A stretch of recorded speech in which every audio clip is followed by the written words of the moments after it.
I'd like to call this meeting of the El Paso County Planning Commission to order. I'm Tom Bailey, I'm the chair, and so I'll be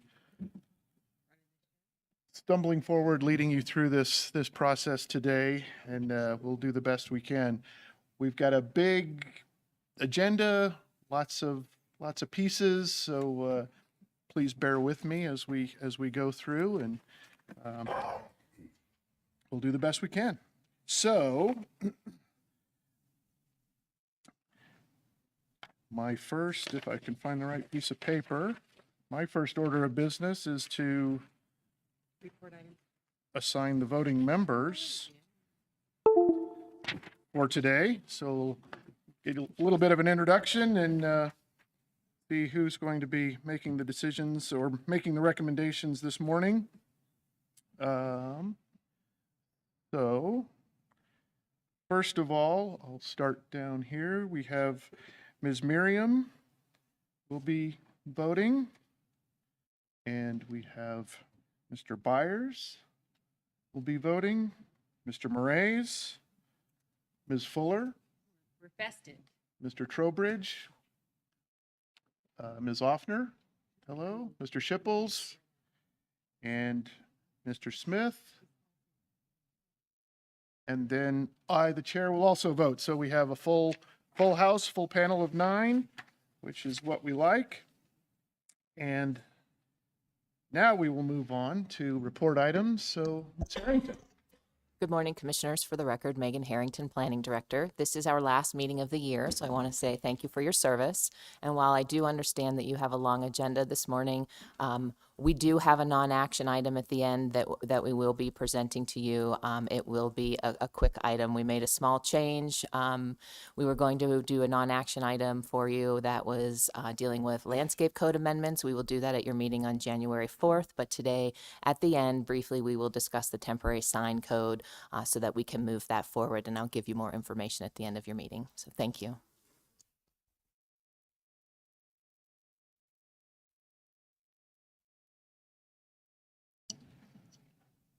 Okay, next on our agenda then, after that brief planning items, and I will acknowledge the last meeting of the year and the festive attire of some of our commissioners. That's very good. Always like to see that. Where's yours, dude? I'm boring, sorry. Me down. Next on the agenda is we always offer time for public comments on items that are not on the agenda. So is there anyone in the audience today who would like to make a comment for the record on anything that is not on today's agenda? I don't see anyone out there. Do we have anyone listening online to this? We don't think so. So that part we'll dispense with that, and we'll move into consent items. And the first of our consent items is adoption of the minutes from the hearing we held a month ago on November 2nd. A little bit of a delay in getting those prepared, but they were in the packet for all the commissioners to review. Do any of the commissioners have any comments, corrections, additions to the minutes that were presented in your packet for the November 2nd meeting? Seeing none, we'll deem those approved as presented. Thank you, staff, for getting those to us. We're still waiting on some inputs on the November 16th meeting, so we'll get those out as soon as we can, but nothing to approve there. Now we'll go into our other consent items, and we have a couple of them. First of all is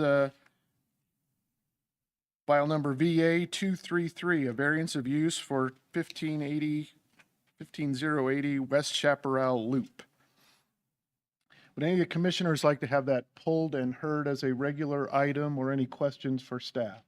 I have questions for staff, but can we just pull it as a regular item and then Okay. limit the questions to? Good. The next question for process, for those of you in the audience who haven't seen this before, is we also ask in the audience if there's anyone who has any questions or wants any clarification on that item. If there is, please let me know, because sometimes that will affect whether or not we pull it to to the regular calendar. In this case, Mr. Moraes, I agree, we'll move this to the, and hear this as a regular item at the end of the consent items.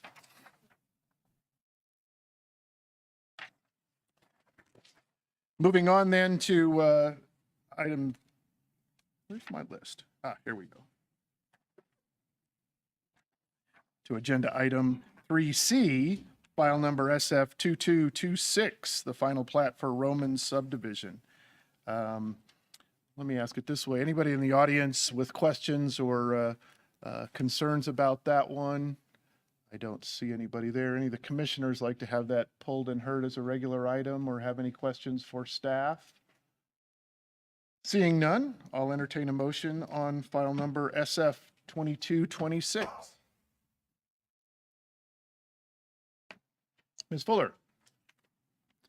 Mr. Chair, with regards to item number, or to agenda 3C, file SF 2226, a final plat for Roman subdivision, I move for approval in accordance with the attached resolution with 8 conditions and 2 notations, and no necessary finding of water sufficiency, and that this item be forwarded to the Board of County Commissioners for their consideration.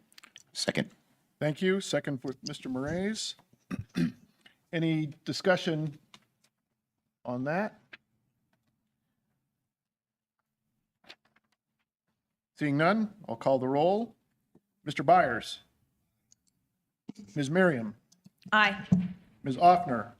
Aye. Mr. Shipples. Mr. Smith. Aye. Mr. Trowbridge. Aye. Ms. Fuller. Aye. Mr. Moraes. Aye. And the chair also votes aye, so we will recommend unanimously to the Board of County Commissioners that that item be approved. On to our next item. We're making progress. That's good. So we're on to agenda item 3D, file number MS-231, a minor subdivision for Murr subdivision. Are there any questions in the audience or anybody who has concerns about item number 3D? Don't see anyone there. Commissioners, any questions? Any questions for staff? Anyone like to have that heard as a regular item? Seeing none, entertain a motion on item 3D. Mr. Chair. Mr. Shipples. In regards to agenda item 3D, file number MS-231 for project type for the minor subdivision, a Murr subdivision, I move for approval in accordance with the attached resolution with 8 conditions, 2 notations, and 1 waiver.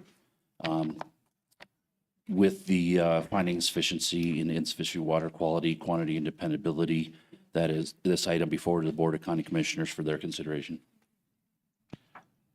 Thank you, Mr. Shipples. Is there a second? Second. Mr. Moraes, thank you. Any further discussion on file number MS-231? Seeing none. Mr. Byers. Ms. Fuller. Aye. Ms. Miriam. Aye. Mr. Moraes. Aye. Ms. Offner. Aye. Mr. Shipples. Aye. Mr. Smith. Aye. Mr. Trowbridge. Aye. And the chair also votes aye. So again, we will recommend file number, agenda item 3D, file MS-231 unanimously for approval to the Board of County Commissioners. So now our called up consent items, we'll go back to agenda item 3B, file VA-233. And Mr. Moraes, you have specific questions for staff?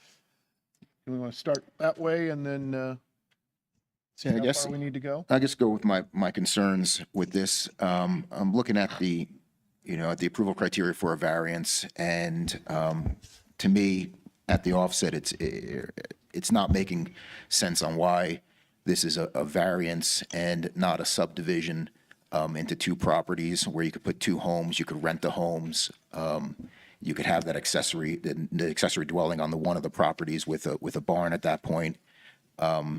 It just seems like, we grant these variances when it's a square peg in a round hole, but there's actually a way to have a square peg and a square hole and make it fit through subdivision. So it seems like using the variance is getting away from things that are in our land development code that would allow exactly what the applicant wants without having to vary from the land development code. Hello, my name is Ashlyn. I'm the planner for VA 233. So I'm going to start with addressing Mr. Moraes here. So when this project was brought before myself, we did an EA meeting with that applicant, and he had expressed that he will be having a family member live in the household that needs assistance. And then once that family member is no longer in need of the house, they wanted to use it to help with financials, and so they were going to rent or lease the subject additional dwelling after the family member doesn't need it anymore. So I think this is more along the lines of needs for family. The subdivision is not something that the applicant had wanted to move forward with, and we can't make them do a subdivision either. I can bring the applicant up if you'd like some further discussion on that. Yeah, that'd be good. I just, While you're coming up, that's great. I just want to ask the question that I have here is that I know we've done a couple of these here recently, and every time we talk about that we're working on a change to the land development code that should make this process easier, is my understanding. And I'd just like to know kind of where we are with that, and if the intent of those changes is indeed to let the applicant do what he wants a little more easily, then, that will help influence our decision, I'm sure. Yes, so the code update, that is in progress right now, but we won't see any official changes likely until next year. This project has been going on for about, I'd say, 6 months. So at this point, when a month ago, when staff was informed that we were making changes for accessory living quarters and ADUs, we had already put him on the hearing schedule. So at that point, we're already so far into our process, but those changes for the code, we're not expecting until February likely, maybe a little later. Chair Bailey, may I add something as well on a more general level? So Ashlyn is correct with everything she said. When I started here last January, the county commissioners did ask staff to evaluate the code and the county allowances for accessory dwelling units specifically, and how accessory dwelling units compare to accessory living quarters, which there's a nuanced difference in the current land development code, and to look at what other jurisdictions are doing. There is substantial language in the Euro Paso Master Plan that speaks to supporting land uses in basically all of those residential place types as accessory dwelling units, being a use that is supported in the place types as long as it meets the fabric of the neighborhood. And so we are evaluating that. We do have a draft together. We have had initial informal discussions with specific Board of County Commission members that asked us to evaluate that. We are just working through additional language and comparisons to other county jurisdictions before bringing that forward to you. And so, yes, that would be sometime most likely the first quarter of next year, but I can't tell you what that will look like. And I can't tell you if staff's draft that comes before you would permit what is occurring here or not, right? And that's the nuance of what that proposed language would say and the discussions that happen here with the Planning Commission. I guess that's before the applicant. I guess that's probably my big question. And you said you couldn't answer that. If the draft was looking like, would, the draft as the draft is written right now, and I know there could always be changes because it's a draft, if it would allow what the applicant is trying to do right now. So I draft as written now. Totally, I get it. I totally get it 100%. Right, makes me nervous to overcommit. No, As no. the draft is written now, yes, it would allow what this gentleman is attempting to do. There is no size limit. What there is, though, is the proposal is that the owner needs to sign an affidavit that the owner will stay as a primary resident on the property, which is in the current draft, and that there is one the use of one driveway. And so the driveway design of the site could be something that in this case would need to be nuanced in order to fit under that draft. But if this property owner were willing to sign the affidavit that the owner of the property, this is their primary residence, one of the homes is their primary residence, they sign and record that affidavit because the current draft has no size limitations on the secondary dwelling. Yes, I believe that this could fit into that proposed draft as it stands today, still under discussion. Okay.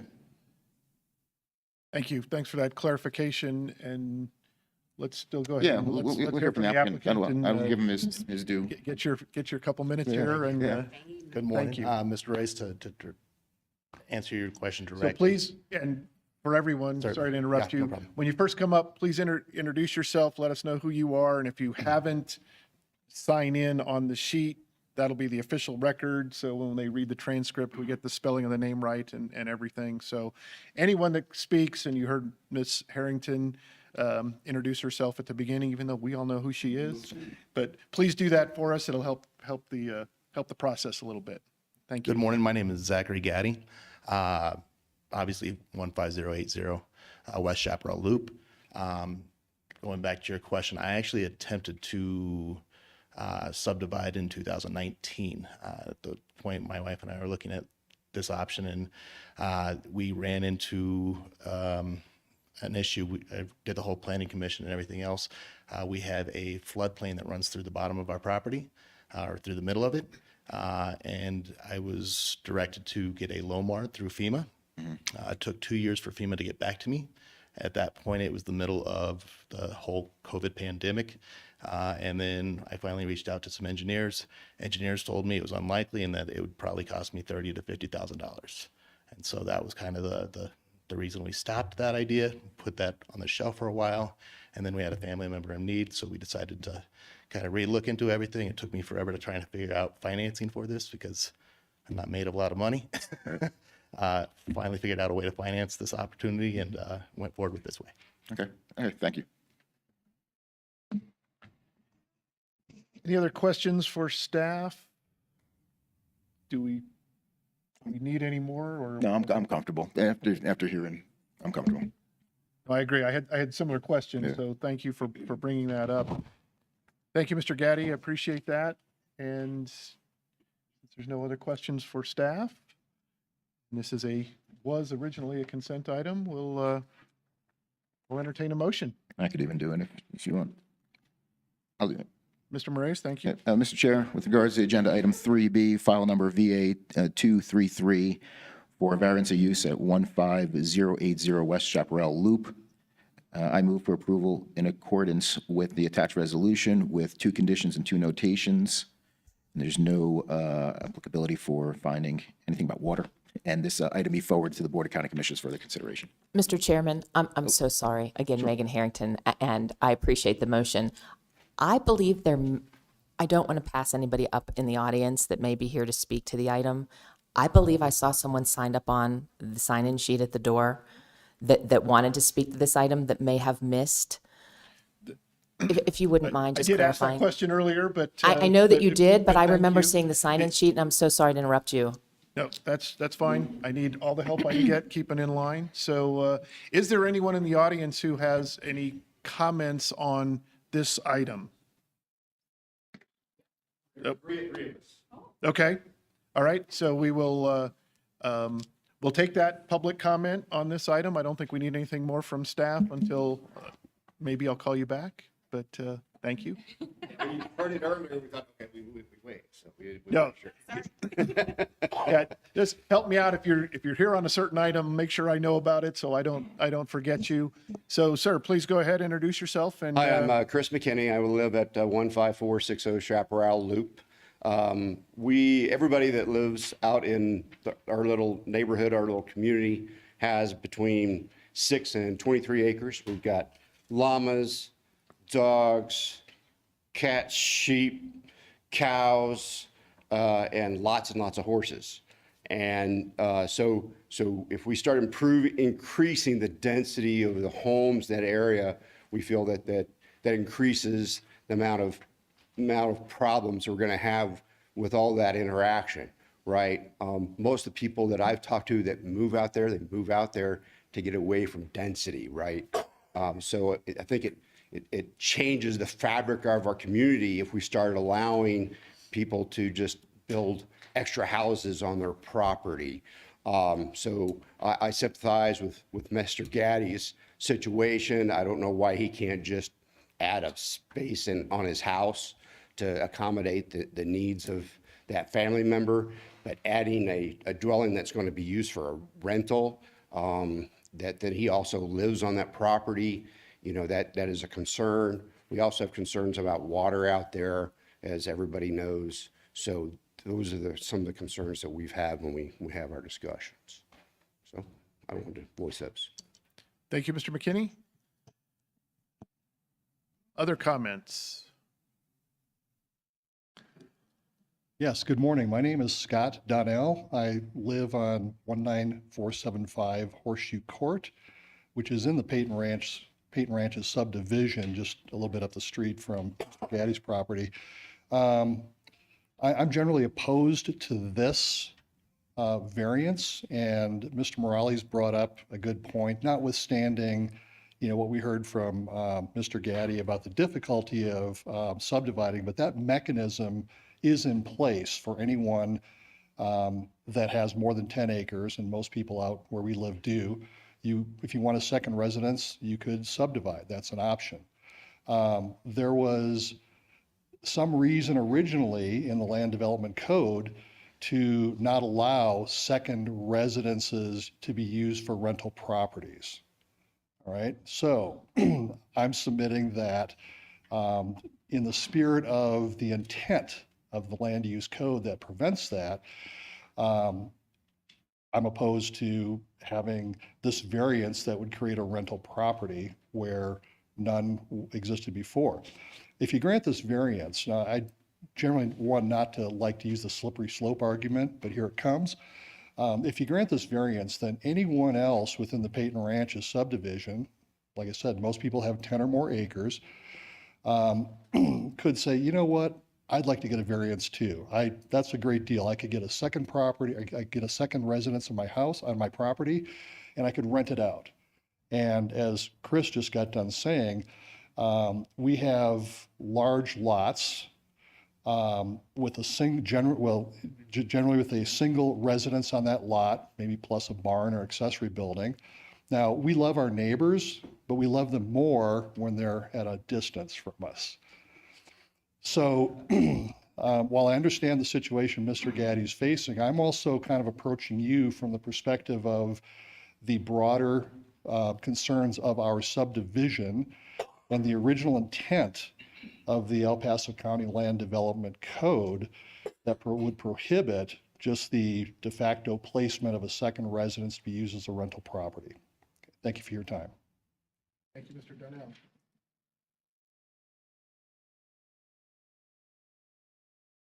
Hello, my name is Kevin Plimpton, 15315 Chaparral Loop West. And I oppose the rezoning of this property. Judging just by the history of the property, they were using it they're leasing it out to a trucking company. Now there's a 18-wheeler trailer park down there advertising for an electrical company, and just now we're looking at something else and we're looking at rezoning it. I oppose it. We live out there because we want to live away from everybody, and I think it just sets a bad precedence of just, once we start this, like you said, slippery slope, but once we start this, what's going to prevent everybody from doing the same thing? And then just having rental properties, just not a big fan of having rental properties and everybody having two properties on their house. Suddenly we have Airbnbs or whatever it might be out there and just people renting their house. I'm just not a fan of just, more demand on the wells and just more properties in that area. We moved out there because we want to be away from subdivisions like that. So I just oppose it. Thank you. Thank you, Mr. Plimpton. Didn't spill too much. It's dripping. Little coffee malfunction over here. Sorry about that. Is there anyone else in the audience who would like to speak on this item? I don't see anyone. So now public comment on this is closed. Mr. Chair, I Yes, do ma'am. recommend giving the applicant an opportunity for rebuttal after the comments. Yes, ma'am. Thank you for the reminder. Mr. Gaddy, would you like to make any comments in response to any of that? You don't have to, but you have the opportunity. Thank you. Absolutely. I actually agree with a lot of that. The reason we move out there is we like our neighbor, we just like them at a good space, and I understand their concerns for future development. I will say that flat out, this process has not been easy. It's not cheap in any way. So anybody that wants to go forth with that opportunity, they're in for a long haul. It's probably been roughly about 9 months, almost $10,000 out of pocket before I can put a shovel in the ground. It's not something that's for the faint of heart or for the general common person. And everybody that asks me that question, I flat out tell them the truth to it. So from that standpoint, I think that the county has a lot of things in place to make sure that isn't a common practice. I understand that my situation is unique. And in regards to the property, when we moved out there over 10 years ago, the house that we had was literally a shell of a house. It had been vacated and was sitting there rotting when we purchased it. We fixed that house up and have made it into a home. We've been very proud community members since day one. I work at the school, I coach at the high school there. My wife works for the school district. We have no plans on leaving anytime soon. We're very, very invested in our community. So from that standpoint, absolutely. As far as the use of the property itself, I had a buddy that was a truck driver. I let him store his vehicle there for a short time. And then the trailer that's out there we've been using for storage for this time. Yeah, it has a sign on it. That's just the way I bought it. That company's been defunct for 10 years now. But outside of that, yeah, that's all I've got for you. Thank you. Thank you, Mr. Gaddy. Well, I screwed up my microphone. I really did do that.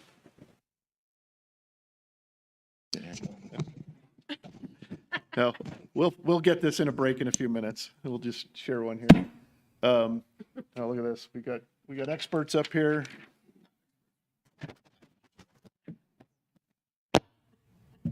Try that. Thank you. Oh.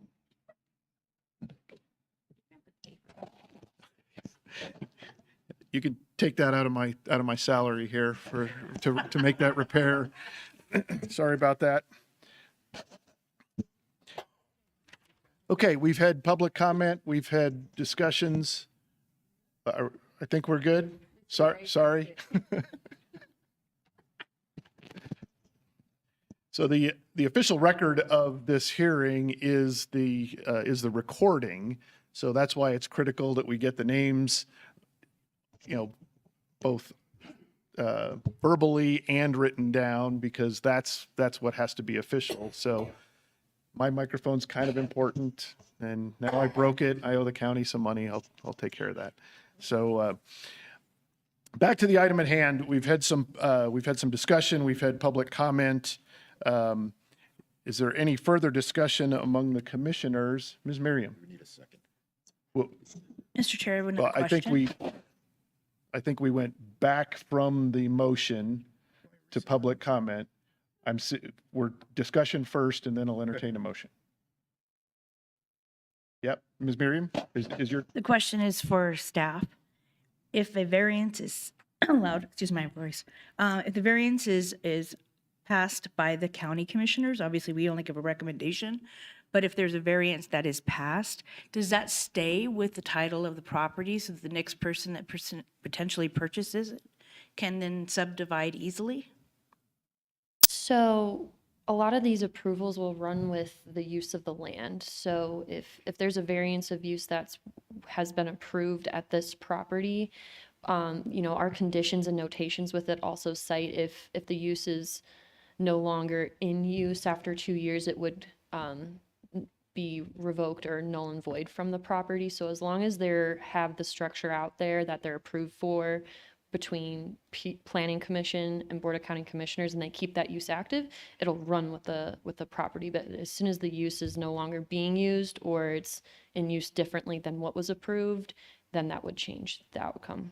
Okay, and so in this particular case, it's falling under the use of a family member using the facility but not necessarily renting the facility from the owner? So what's being asked for today is we're going to have a second dwelling, and with that would be for future use after the family member does not need the structure anymore. It would be rented for people who are not in relation to the family. So that is what's being asked for today. So if that's being approved, then those are the guidelines we're sticking to. Thank you per, for like, that the staff report. clarification. Sorry, yeah, That's it's just a little confusing with this project. But All right, yep. thank you.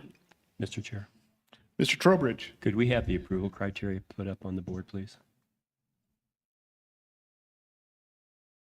There's a second slide for this, so when y'all are done reading, let me know.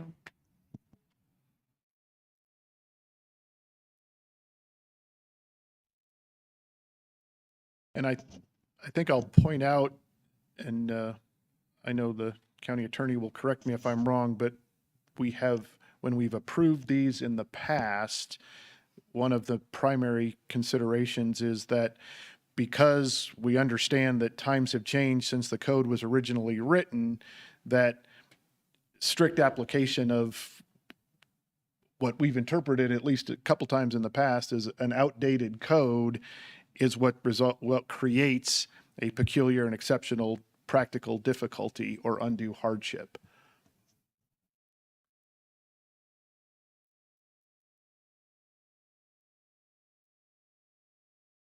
So I think it's that first Yeah, slide, can I- back up to the first I'll slide. just go through my thoughts in here. So really, when I first read this in our staff packet and went through all the information, the letter of intent, I was having a hard time, saying with that first bullet, is the strict application of the land development code going to not result in a peculiar or exceptional, practical difficulty due to undue hardship. And that's really where I was stuck on. I think the other ones were fine. Even the second one, the proposed use is compatible with the surrounding areas, harmonious with the character of the neighborhood. Everything, as I see on all the maps, everything around that is RR5. It's an RR5 neighborhood. Yes. And in essence, everybody can go and subdivide their land into, everybody has over 10 acres can subdivide their land into 5-acre lots. Yes. Put minimum of homes, 5. put homes on each of the lots, can rent them out. They don't have to live there. They could just build and leave and leave them as rental properties and not really be part of the community after they develop and walk away. So that's really where my questions have really come down to. And so listening to the applicant, talk about the CLOMAR and the LOMAR that would be needed because of the wetlands or water that runs through there. And how that process, there is something peculiar about his property that makes it an undue hardship if he has to go through the Corps of Engineers and go get a CLOMAR, and LOMAR through that process. So that's where I kind of went, okay, now I understand where the undue hardship is, where initially where I read this packet, I didn't. Also hearing that draft, got it, but there are, there would be guardrails put on this where if everybody goes and just rezones to RR5, there are no guardrails. And again, you could just split your property up and rent away and leave and never have to come back to the area ever again. It is kind of, I think it's actually kind of better in my mind. So that's where I made the motion to approve this. And that's where my mind was made up, is in the evidence that was given today. Thank you, Mr. Moraes. Ms. Fuller. So if this was approved and then the applicant vacated and turned both into rentals, what happens then? That would not run with what was approved. So what would happen is with the conditions and notations, let me just go back. Like the practical, what recourse do the neighbors have if that happens? Variance becomes It null. wouldn't be in effect anymore. We wouldn't, so 1 second. So it would be deemed abandoned and it wouldn't be allowed to be in effect or use anymore. So what would happen then, likely we would have to bring on, I would think, code enforcement, and that second dwelling would have to be removed, is my understanding, because it can't be rented and it's not being used correctly. Ms. Seego. Thank you. I just want to correct a little bit of what Ashlyn said. It would be a code enforcement issue. I don't think it would be deemed abandoned. It would be deemed a violation of the variance of use approval. So it would be referred to code enforcement for enforcement action, and the property owner at that time would be required to bring it into compliance with the code. That could be done through subdivision, that could be done through a new variance, could be done by removing the second house, but it would have to be brought into compliance with the code. Thank you, Ms. Seego. Thanks for the clarification. These are all complicated, so that's why we ask the questions. Any other questions or comments from the commissioners? I have a question. Mr. Byers. So backing up to the previous subdivision application. So the reason that he didn't pursue that is because of the Lomer? There's a floodplain that runs right through the middle of the property. So his property is going to be this one right here. And as you can see, you have a floodplain that's running through it. So with the floodplain, when that comes in, so we'll have a floodplain administrator review this project. And so per the floodplain administrator, there was discussion of the applicant needing to do additional work because of that floodplain. And my understanding is, per the applicant, that the fees became too expensive, and so he decided to not proceed with the subdivision. Subdivision in general is a very expensive process, and now we're adding additional floodplain fees on it, and it looks like he wasn't going to be able to move forward with what he needed to do for the floodplain as well. We did have the floodplain administrator review the variance of use. Keith Curtis actually was one of the first comments, and he reviewed it, and he found that the floodplain is accurately depicted.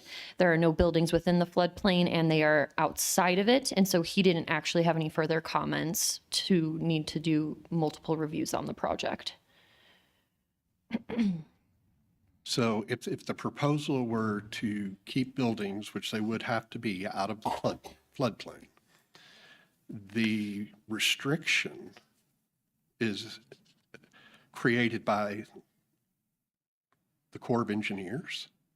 It's saying, or is it the county that's saying, if there's a floodplain crossing your property, you now have to go through the Lomer process in order to create the subdivision? Because I'm not sure that that's the case.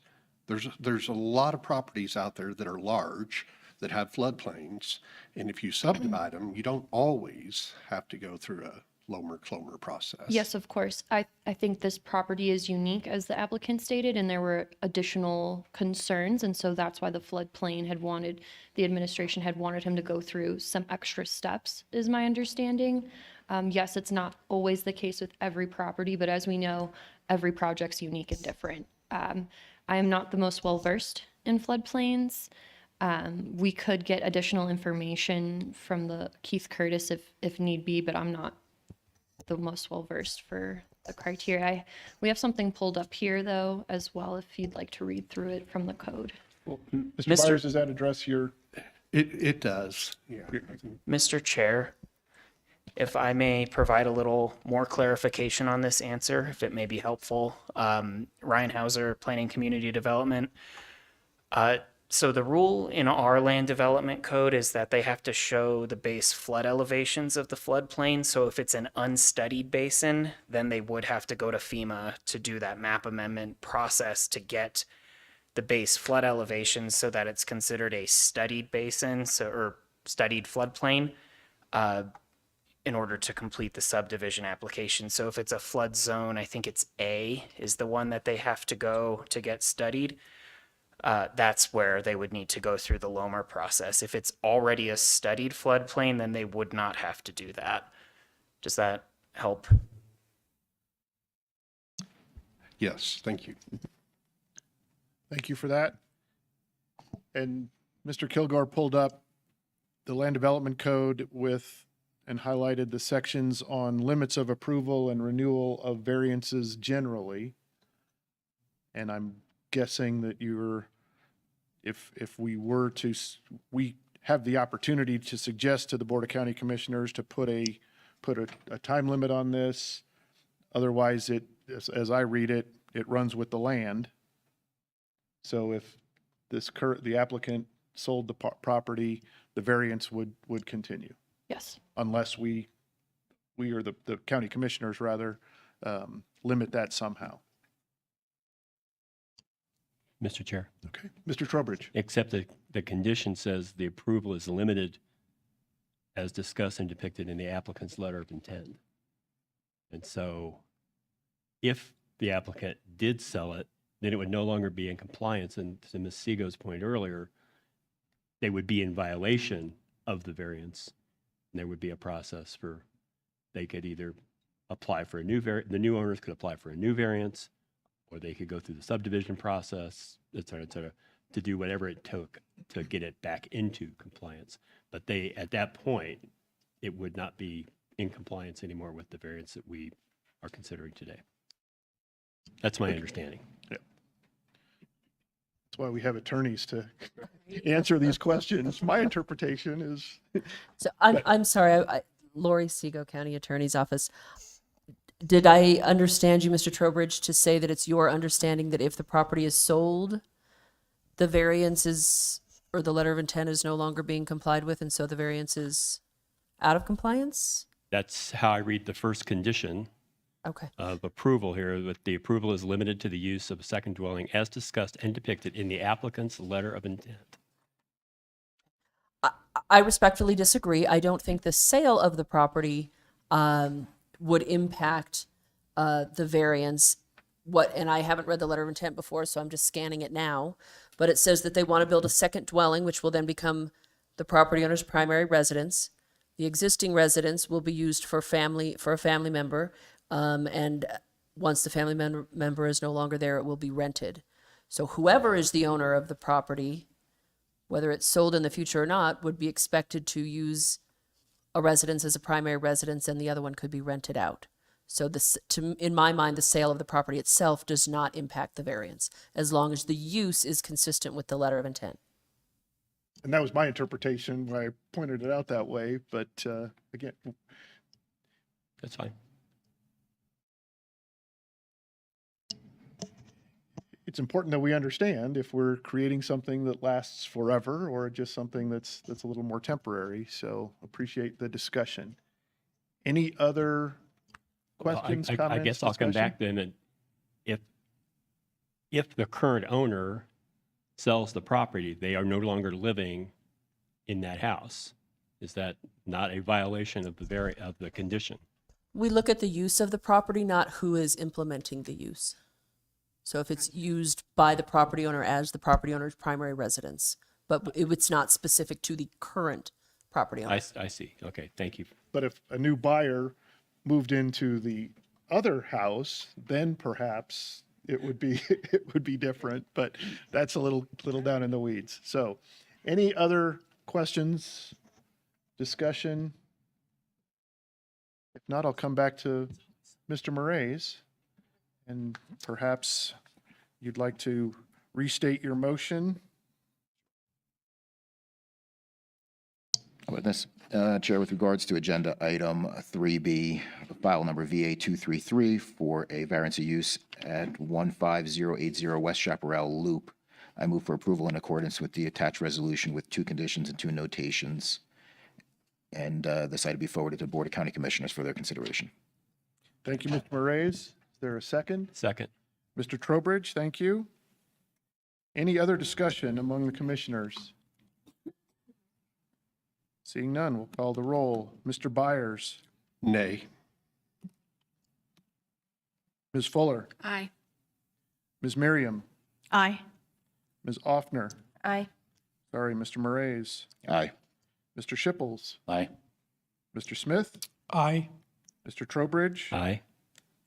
The chair also votes aye, so we will recommend 8-1 to the county commissioners to approve the application file number VA233. Yeah, and Mr. Byers, you want to explain, do you want to give any more explanation on your vote so the county commissioners have that for their consideration? Sure. I think primarily I am troubled by the idea of the variance in perpetuity. The floodplain and the inability to subdivide also causes me concern. But it's primarily those two pieces coupled with the comments from the adjacent neighbors. Thank you very much. Ms. Fuller? And I would suggest that Mr. Gotti look to maybe make that trailer storage more attractive to the neighbors.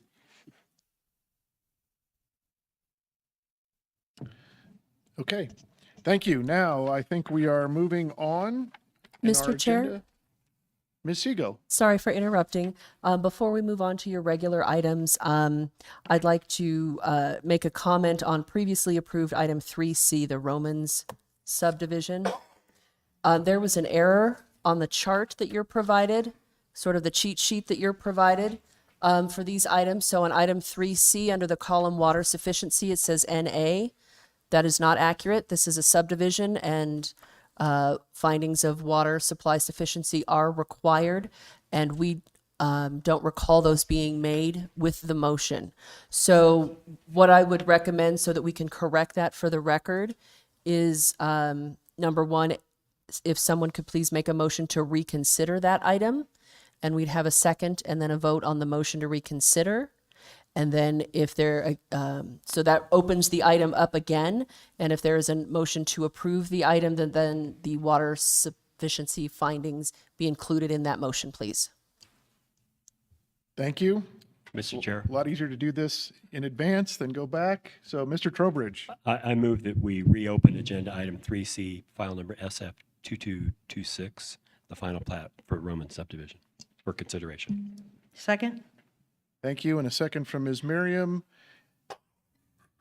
I'll go through the roll again. Mr. Byers,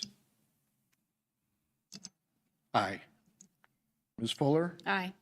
Ms. Miriam, Aye. Mr. Moraes, Aye. Ms. Offner, Aye. Mr. Shipples, Aye. Mr. Smith, Aye.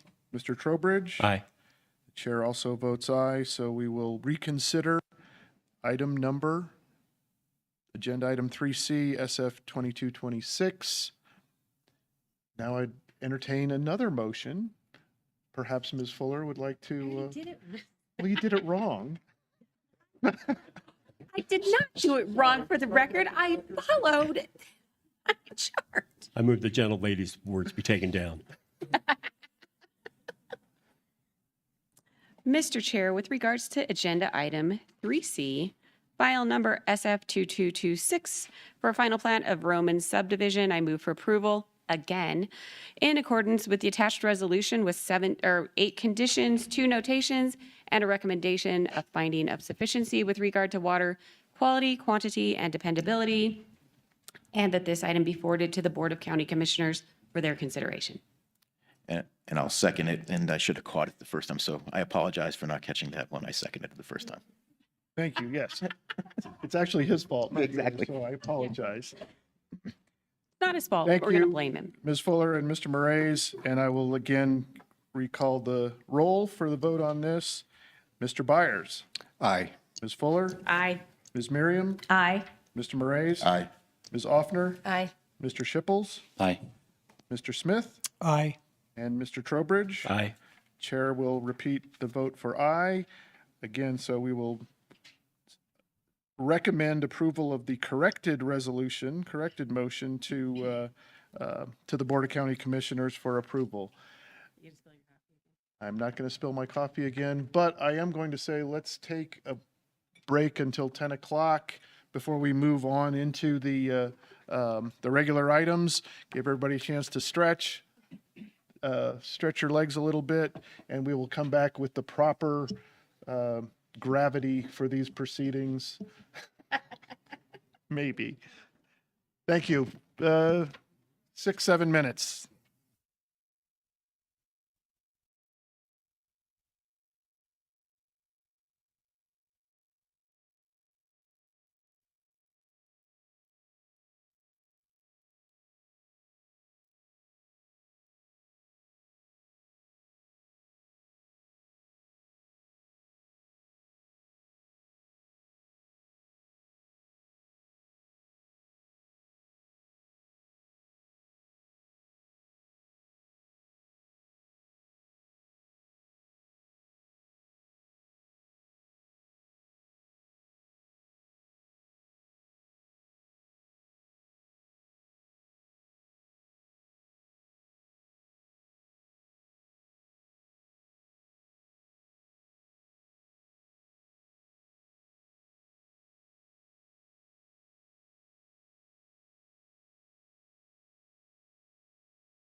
Hello, we're coming back now. If everybody would take your seats.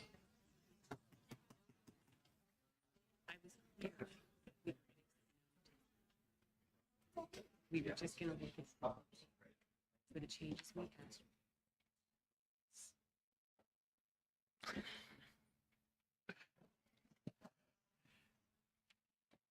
Thank you for that. Thanks for a few extra minutes to take care of equipment and other things.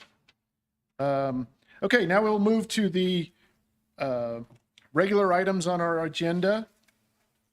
And we'll start with agenda item 5A, file number P235, a map amendment rezone for the Overlook at Homestead.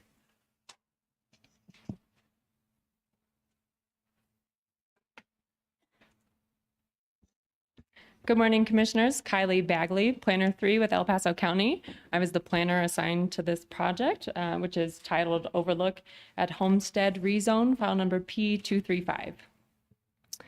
Ed Schoenheit was the engineer assigned to the project, so he'll present on any engineering items such as transportation and drainage. So if you have questions for him, he'll be up shortly to speak on those.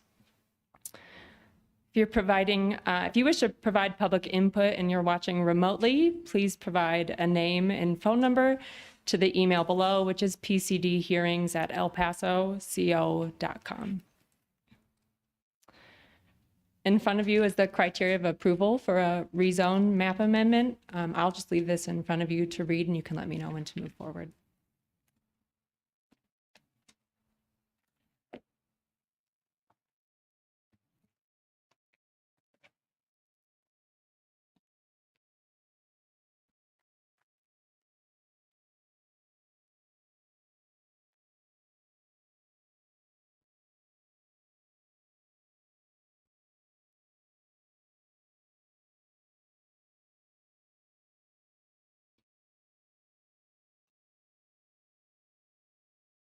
The applicant is requesting a rezone from A35 agricultural to RR5 residential rural. The subject property encompasses 350.83 acres. As you can see, this black outlined is the subject property and it is off of Albert Road. And here's just a larger map for you. Again, the black area shows the subject property and then the zoning districts next to the subject property. So currently it's in this green, which is zoned A35. The pink purple areas are PUDs, plan unit developments, and then this lighter yellowish color is RR5. So in front of you is just an analysis of the existing zoning district, which is again A35, and then the proposed RR5. So the property is adjacent to RR5 PUD and A35 zone properties. And then I did want to note that the PUD directly to the west, which is known as Apex Ranch Estates, does allow for a minimum lot size of 3.2 acres. This is within the rural place type of our master plan. And so I'm just going to read a quick excerpt from that, which I think does apply to this project. So it does state the primary land use in this place type is agricultural. However, residential uses such as farm, homesteads, and estate residential are allowed as support uses. Residential lot development within the rural place type typically covers 35 acres or more per 2 units, with the minimum lot area consisting of 5 acres per unit. This just shows the area of change, again, within the El Paso County Master Plan. Its area of change is minimal change undeveloped, which does identify that existing vacant land may be developed in the future. And the subject property is surrounded by existing developed land, as well as some undeveloped land. And then I'm going to invite Ed Schoenheit up to go over drainage and transportation. Morning, Ed Schoenheit, Department of Public Works Development Review Services. So just on the drainage, just a couple key areas. It's not within the floodplain. During the course of the rezone application, the drainage report is not reviewed. That's done during the further development process, and that is in the works. But obviously there's been questions that have been raised about the drainage itself. So within the preliminary plan, and they are addressing the drainage, and will have detention ponds and drainage management. So that is being considered. As far as the drainage basins, there crosses amongst 3 of those. None of those have drainage basin fees or bridge fees associated. And we will be reviewing further drainage impacts as far as the full development plan itself. So any questions on drainage? On transportation, there was also a lot of feedback and questions on transportation, so I'll add a little bit more than what's on the slide. So obviously the subdivision area is shown in yellow there. And obviously the primary access points are planned for Apex Ranch Road, which is already existing. And then there's another planned road, which is about a half a mile south of Apex Ranch Road, which is going to be, at least the initial road name is called Hat Band. And so that would be a new access point off of Elbert Road, basically to split up the access points within the subdivision to help with traffic management. The Elbert Road itself is a unimproved minor arterial road.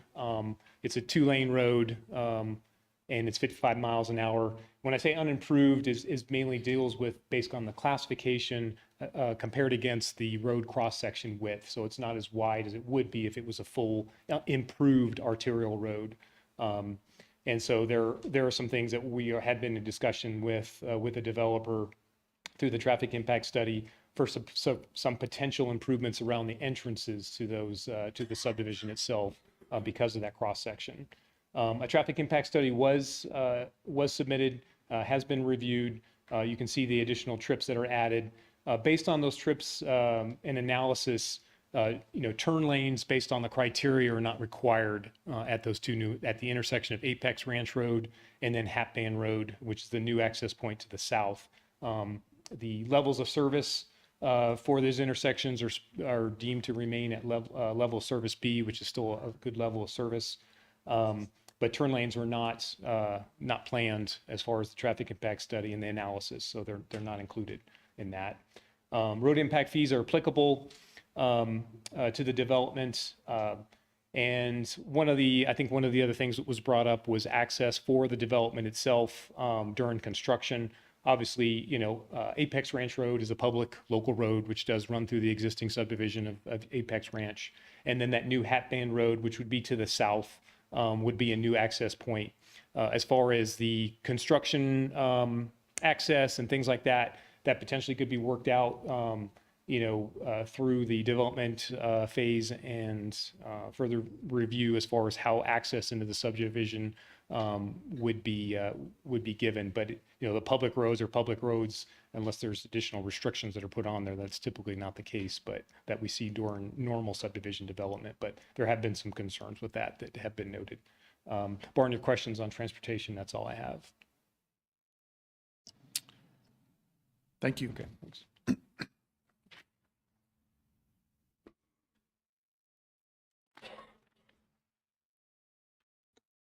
Before I ask the applicant to come up and give their presentation, I just wanted to note that we did receive several letters of opposition, which you received in your packet, as well as I think some lay-down items that may have come in after our packets were published. And then the planning department did receive some phone calls as well. And then the applicant also did do a neighborhood meeting regarding this project with the adjacent property owners.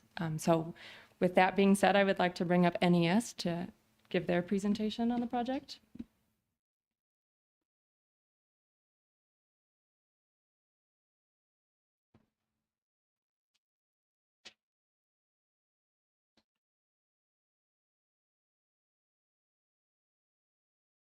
Good morning. Andrea Barlow with NES, here representing the applicants. There we go, sorry. So the request we have before you, this photograph of the property, in case you haven't been out there. The property is, we're proposing to rezone it from A35 to RR5. And these are the criteria again for the rezone. And I want to emphasize that is all we are considering today, a rezone. We are not considering the preliminary plan. We're not considering the details of the project. We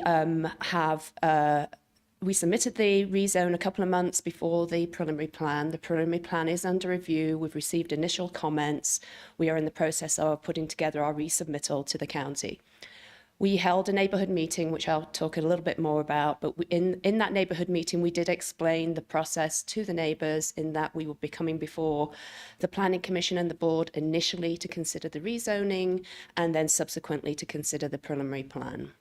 At that neighbourhood meeting, or the timing of the neighbourhood meeting was intentional to coincide with us having submitted the preliminary plan, but before the hearing for the rezone, so we could kind of cover both at the same time. But today we are just considering the rezone. And to emphasise the criteria, the first one talks about the master plan. So are we in compliance with the master plan?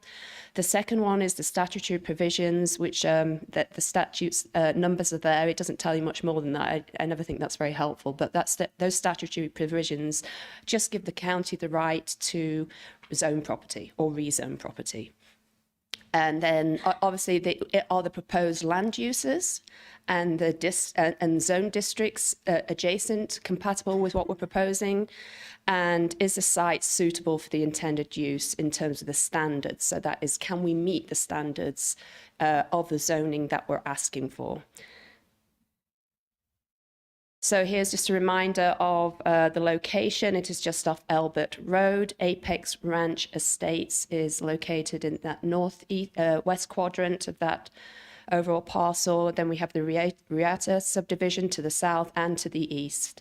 And Homestead Park, Regional Park, is just to the northeast. You can see some of the trees in the park area to the east there. So zoning, the property is currently zoned A35, as was the kind of larger area originally. We are proposing to rezone to RR5, which is a 5-acre lot minimum zoning, with the standards are included there. All the lots that we are proposing with the preliminary plan will meet those standards. I just wanted to highlight the Apex Ranch Estates PUD, which is the PUD in the northwest corner there. That was zoned in 2008 from A35 to PUD.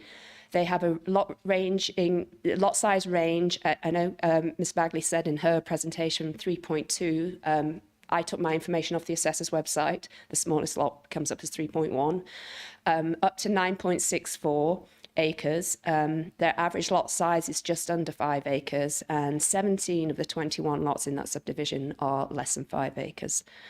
And then the RR5 of the Riata subdivision to the south, which wraps around to the east. You can see that clearly on the map as well.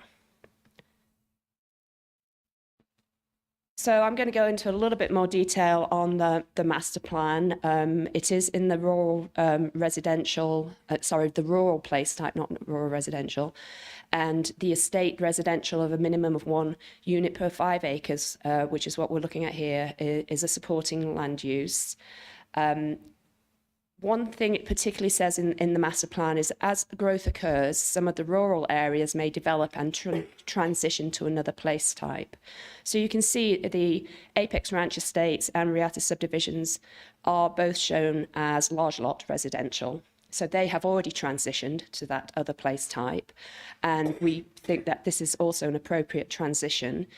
And it says that leapfrog development should be discouraged by proactively permitting changing areas contiguous to existing development, which this site is contiguous to 2 existing developed areas, to go into another place type. So that's really what we're proposing here. We're proposing a move of this place type of rural to a large lot residential, and it is consistent with the surrounding large lot residential. Then the areas of change, it is a minimal change undeveloped, but that is anticipated in the master plan as still seeing some development of underutilized and vacant sites adjacent to other built out areas. We are again adjacent to 2 already built out areas of a similar character. And so we believe that this is an appropriate rezone in the context of the master plan because it's matching the character of the adjacent areas, RR5, exactly the same zoning to the south and east, and then the PUD of Apex Ranch Estates, which has a range of lots which are actually on average smaller than the RR5 we're proposing. This is the preliminary plan. I don't want to spend too much time on it because, as I'm going to emphasize over and over again on my presentation, we're not here to talk about the preliminary plan, but I just wanted to show it in terms of the how the lot sizes are generally compatible with the adjacent Apex Ranch Estates and the Riata subdivision in terms of being pretty much the same size, if not bigger in some cases. So we had a neighbourhood meeting on November 8th. We had 30 people sign up. I think there probably were a few more people actually present who maybe didn't sign in, but we have a list of 30 people who did sign in. Some of the comments that were made at the meeting and in the letters you've received are listed here. Other than the first one, not all of those are relevant to the preliminary plan. They are not zoning considerations. Even though we provide a traffic report with our rezone that looks at the overall road capacity, it's not considering access points. In particular, at the rezone stage, we're just looking at the overall capacity of the roads to accommodate the additional traffic. And as the county engineering staff indicated that the roads are more than adequate to accommodate that traffic with some minor improvements at the two proposed access points. We responded to all of these questions in our neighbourhood meeting, maybe not to the satisfaction of the neighbours in some cases, but certainly some were easy to answer, such as we're putting all our utilities underground and things like that. And we will have answers to those questions with the preliminary plan hearing. So again, reiteration of our criteria: master plan compliance and pretty much compatibility. They're the two main things for consideration today. And with that, I am happy to answer any questions. Any questions for Ms. Barlow? No? Thank you. Thank you. So now we've reviewed the project and heard from the applicant, and we will now open the floor for any public comment that we have. I would ask Ms. Bagley come back and put the review criteria up there for us. It could be just the previous slide. I think that summary works just fine. But those criteria are the things that we must consider when we make a recommendation to the Board of County Commissioners on this. I know there are a lot of other concerns, a lot of other issues, but again, as Ms. Barlow pointed out, they're not relevant to our consideration today. So I would ask if you have comments to try to keep them as closely relevant to these criteria and not stray too far from that. We'll give you some latitude if you need it, but as I've pointed out a few times in the past, repeating the same thing doesn't necessarily give it any more, give it any more weight. We understand what the issues are, and you certainly have a right to express them, but please honor our time and your neighbors with by keeping it relevant as much as you can. So is there anyone in the audience who would like to speak in favor of this application? Is there anyone in the audience who would like to speak against this application? We do have a couple. You guys can decide on your own what order you want to come up. And while the first one is moving forward, I will ask if we have anybody online that would like to comment on this.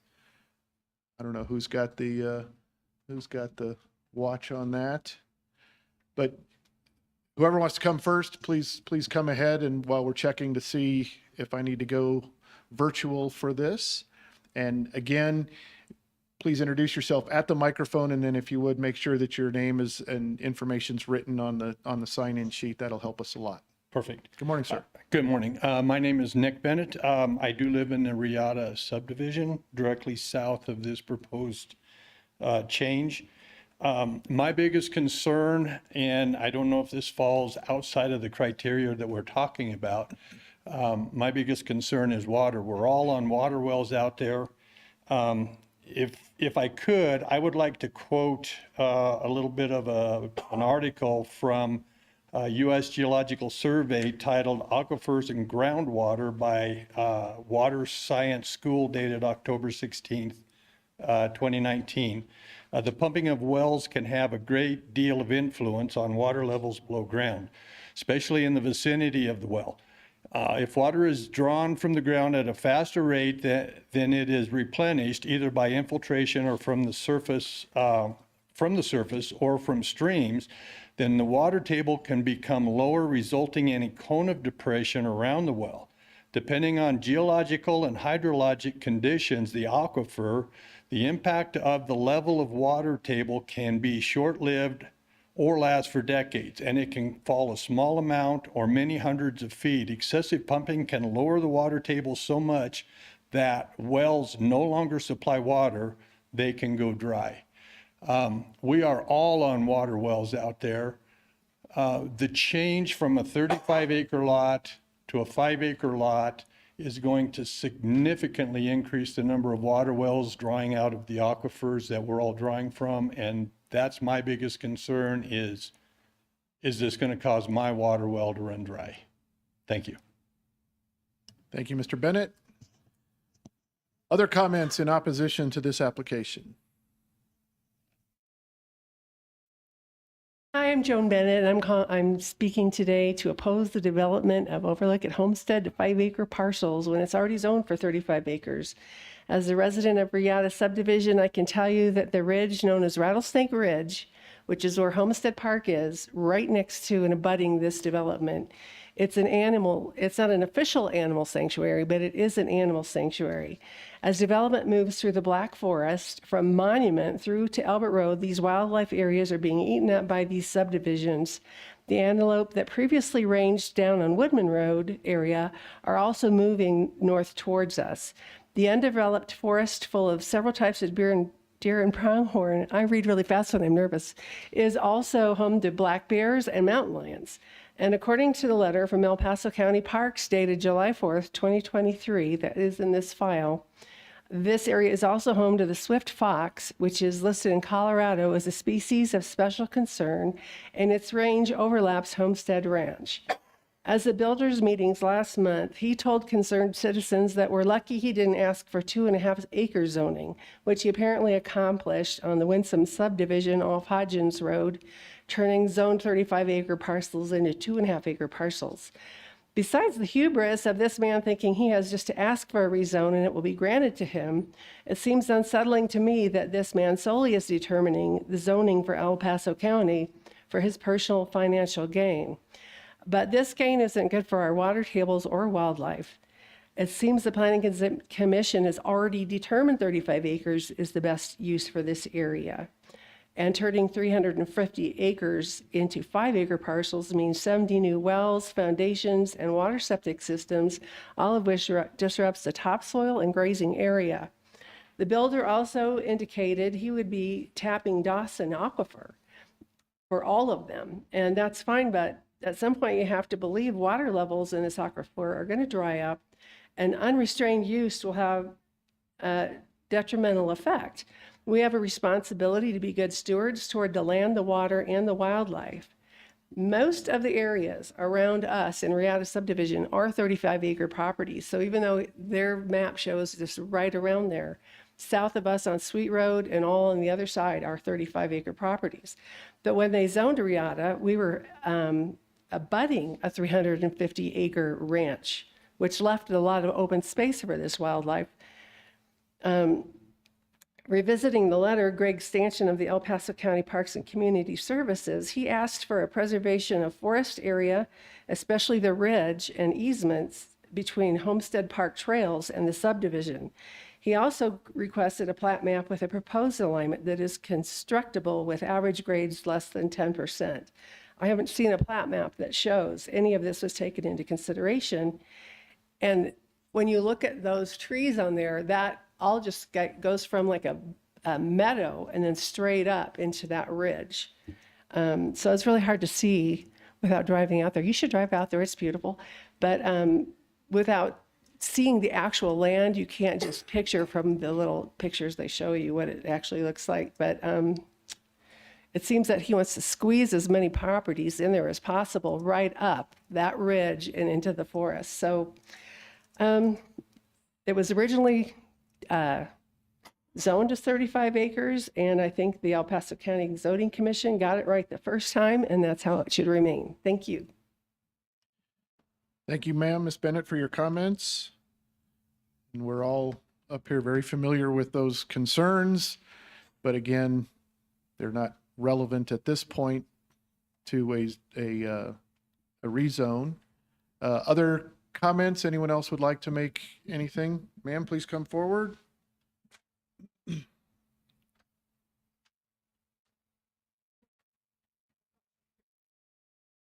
If you take them down here, we'll get them in the record then.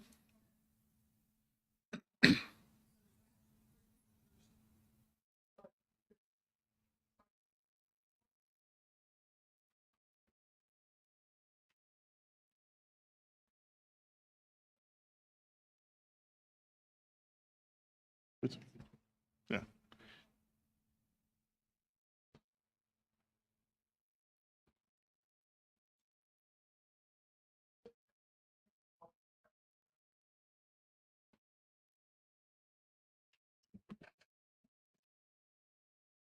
Ma'am, coming up, we'll get those passed out and you can make your comments.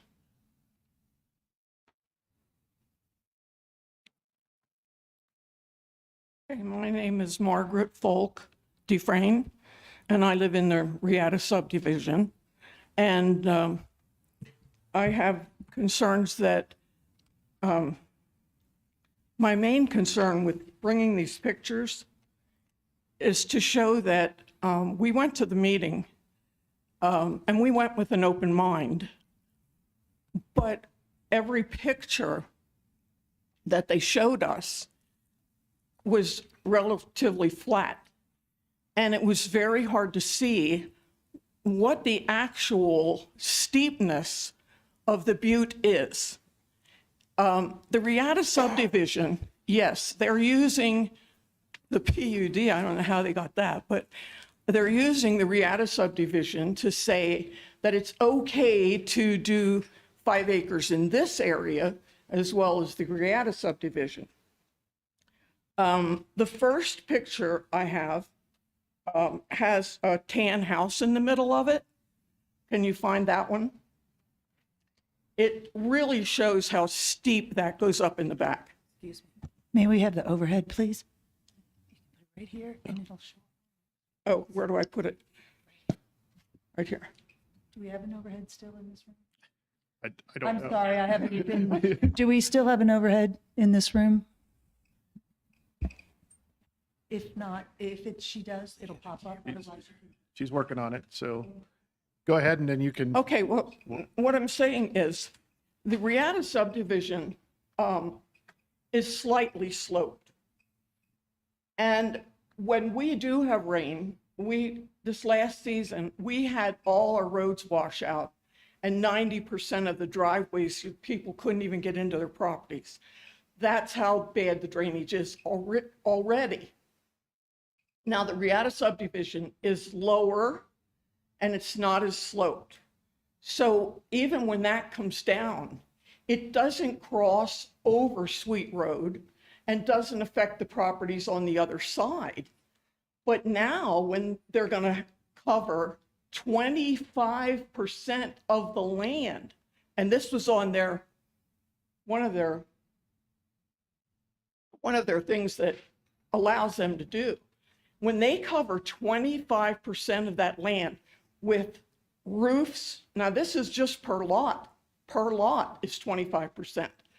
When you figure the roads in there, the roofs in there, the driveways in there, and just the barns or whatever they're going to have, that's going to affect the drainage much worse than what they're considering. Now, I listened to I didn't get his name, he was sitting right there, the engineer, and he's saying that the drainage is not finished. It's not done. I don't know how you can approve something like this when one of the main concerns should be drainage. You're looking at these pictures, I'm saying, look how the land is so steep. It goes up very steeply. That is not going to soak much water in.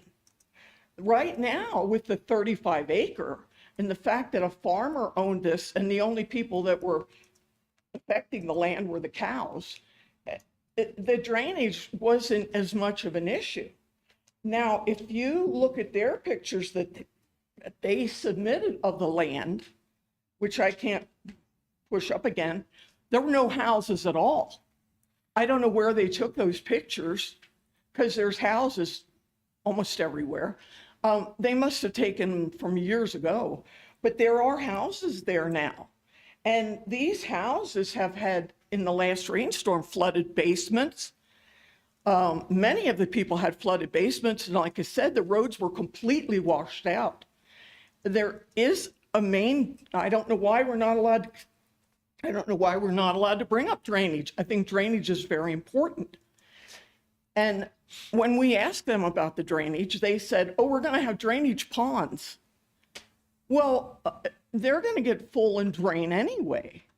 I'm not an engineer, so I'm not professing to be, but I'm just saying, if you look at this property, it is not flat like Riata subdivision isn't flat anyway. It's not totally flat, but it's basically flat. And most of the water drains down towards Sweet Road, which now when you put that much coverage on every single 5 acre plot, you are affecting the drainage in a big way, a very big way.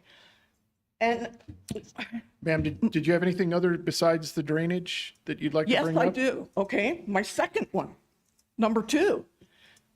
They have split this up and there isn't 1 square inch that isn't somebody's property. So they are calling this the subdivision that's next to the open area, next to the park. But there's no way for anybody to go in there and park somewhere to go to the park on that trail. They haven't even consented to give 5 acres to the public to go in there and go on the park trail. Not 1 square inch. Now, I think that's kind of greedy myself. Okay, my next one is the water, the Dawson. I called the state and I said, how can they be putting in their advertisement that every home in there, 60 some homes, are going into the Dawson when there's already a problem with the Dawson?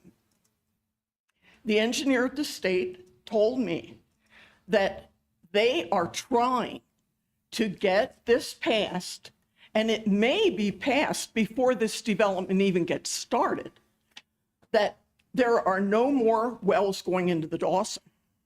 Now, they're advertising that they're all going into the Dawson. We've had at least 3, 4, maybe up to 6 people in Riata development just on this end that already had their wells fail in the Dawson. And I talked to the engineer at the state well department. He said the Dawson is draining so quickly that they must do something, and they're planning to do something because it is draining so much faster than they ever believed it could. And you've probably heard this with the Eastonville development. It's draining so fast, it is definitely a danger to people who are in the Dawson. So I don't know, how, what kind of maybe just... Ma'am, let me interrupt you while you're thinking there. And just, again, is there any other points that you'd like to make? We understand your concerns about water. And if you could pull the review criteria back up there, they're off of our screens. I'm not sure what's on the big screen. but just make sure that the review criteria are up there. I'll give you just a couple more minutes to finish. We've given you a lot of latitude, and again, I haven't seen anything that really addresses the criteria for this step in the process. Okay, I listened to you specifically. And I listened to one of these, I think it was you, saying that these zoning laws are inadequate, they're old. Well, yeah, they are. They aren't addressing the new problems from all this development. They're not addressing it. So this subdivision where you put these things on the board and say you're not allowed to address anything else, this is way, way in the past. You're not even thinking about the future of all this development. You're not even considering it. But when it was in a different person, well, then it was okay to address it. I think that's kind of like do as I say, not as I do. And we're totally worried about this. This is not flat land. This is a butte. It is very, very steep. It's very rocky. When they tear all that stuff out and all those trees out to get these roads in, to get these houses in, to get these driveways in, they are gonna impact that land in a way that it can't recover. Like, and they're referring to Riata, like Riata is on a mountain, on a butte. Riata's not on a butte. Riata's down on the flat. They are going up a steep hill. And the drainage, the water's gonna be a problem, and the traffic's gonna be a problem. Already the people in the other area are saying, why should they come through their area to get into this area? And I agree with that also. Ma'am, I'm going to stop you there. We appreciate your comments. We have other people that probably Okay. need to talk. We have other items on our agenda. So as I said, we appreciate your comments. Probably not the lecture, but we appreciate your comments, and thank you. Okay, thank you. Anyone else would like to speak on this? Ma'am, please come forward.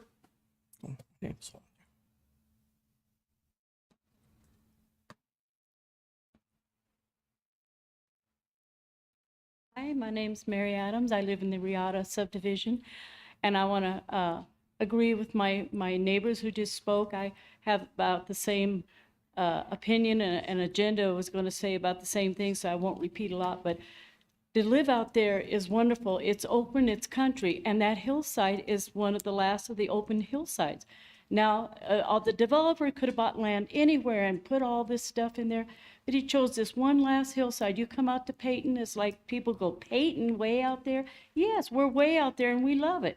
And this one big hillside, we don't mind, okay, a 35, 40 acre lot and a few nice homes out there. We understand development and we know it's coming.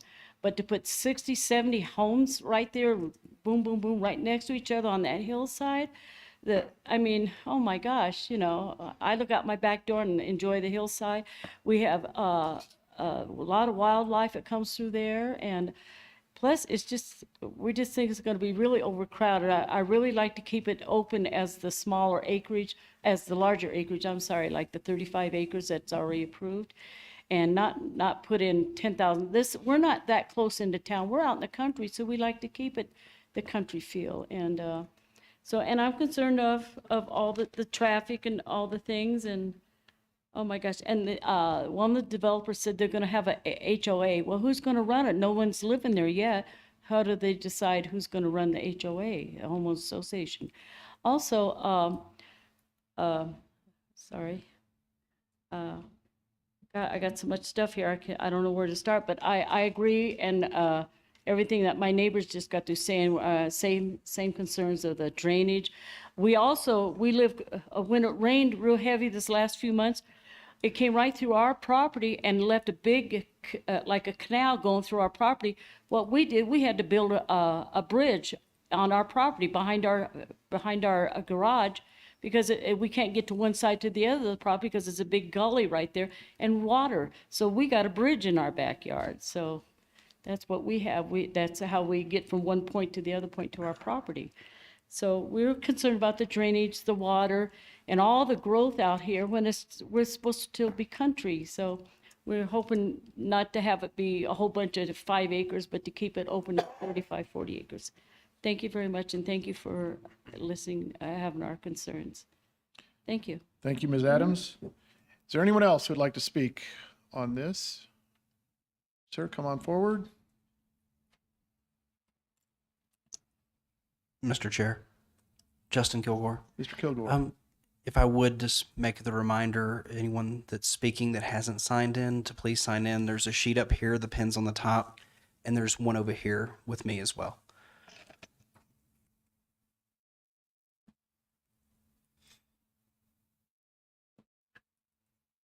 Good morning. Thank you for this time and let me to speak. This is going to be very brief. A lot of the points have already been hit. I live in Apex Ranch. My name is Mike Duncanson. I live at 16925 Fletcherville Lane, which will be adjacent to the new proposed subdivision. The basic concerns for all of us, I think, are water, drainage, and traffic. And that does go into a lot of the planning. So I'll make this really brief. I do know in the rezoning packet that was online, the Upper Black Squirrel Creek Water Commission posted a letter from their law firm stating that they didn't believe that we should drill 62 new wells into the aquifer. And I'm just throwing that out there. Water is a concern. The recent issue of the Falcon Herald had a big article about the loop system and the availability of water in northern El Paso County. Everybody says the water should be fine. Should, and I hate to use that word should, and I know nobody will make a promise that water will be fine and will be guaranteed. But we just have concerns about the water. The other thing I'll talk about real briefly is the drainage, which has been beat to death. Everything from Overlook at Homestead is basically going to be downhill. So with that, the concerns with developing that land and all that water dumping into Riata, Apex Ranch, which will be a definite issue. I know there's plans to address it. Will those plans be adequate is something that needs to be looked at in the development plan.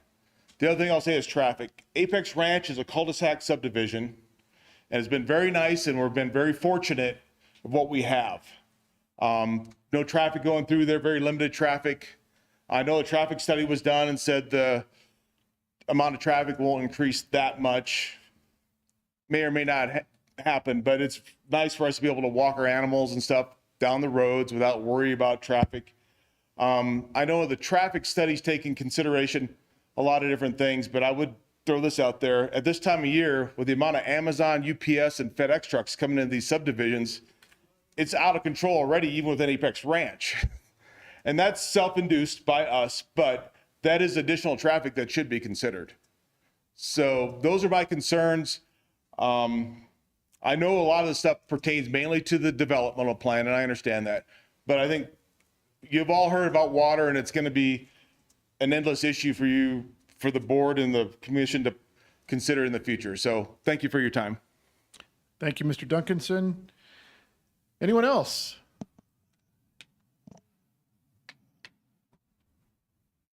Looks like that's it. We still don't have anybody online that wants to call in and talk about this. Last chance for anyone in the audience to speak on this item. So we'll close the public comment portion and invite the applicant to come back. Ms. Barlow, if you have any last comments for us? Yes, just a couple. And I'm going to start by saying a lot of the comments made relate to the preliminary plan, and I will emphasize that that is still in process. It will be coming before the Planning Commission probably sometime early next year. The neighbours will have an opportunity to come to that hearing, express those concerns, and we will answer all those concerns at that point. I just wanted to make a couple of generalized comments, so which hopefully for information, there was reference to the County Parks Department comments, which were actually on the preliminary plan, but we are meeting with them tomorrow, so it's not, the comment was made, we haven't seen a plan that addresses those. We submitted, they made comments, we're meeting with them, we're discussing it, and we will address their concerns. And there is a tract proposed for trailhead parking next to the trail connection into Homestead Park. Just generally, I would say that the comments that I feel were made relevant to the zoning were regarding this should stay A35, that it shouldn't be rezoned to R5. As I mentioned, the adjacent subdivisions were A35 before they were rezoned to RR5 and PUD. So I don't see why a different consideration should be applying to this site now that the adjacent neighbours have their benefit of their property and don't want to see the adjacent property developing. That's really not the purpose of the criteria for the zoning. It's to look at compatibility. And also, I'm not going to get into the drainage, but the suggestion was that we should only ever develop flat land and that any land that has any slope on it cannot be developed. If that were the case, much of the Pikes Peak region wouldn't have any development. So, but obviously we will address the drainage. We have a drainage report under review with the preliminary plan, and we can address those concerns in more detail at that time. But I'm happy to answer any questions. Any questions for the applicant? No? Okay, thank you, Ms. Barlow. Any discussion from the commissioners or questions for staff? Can I just lead off? Yes. And this is more just an education process, how the process works. So this is the first step in this type of development about 3 or 4. This is compatibility with the master plan, compatibility with the land uses around it. The next step, which Ms. Barlow said, was the preliminary plan.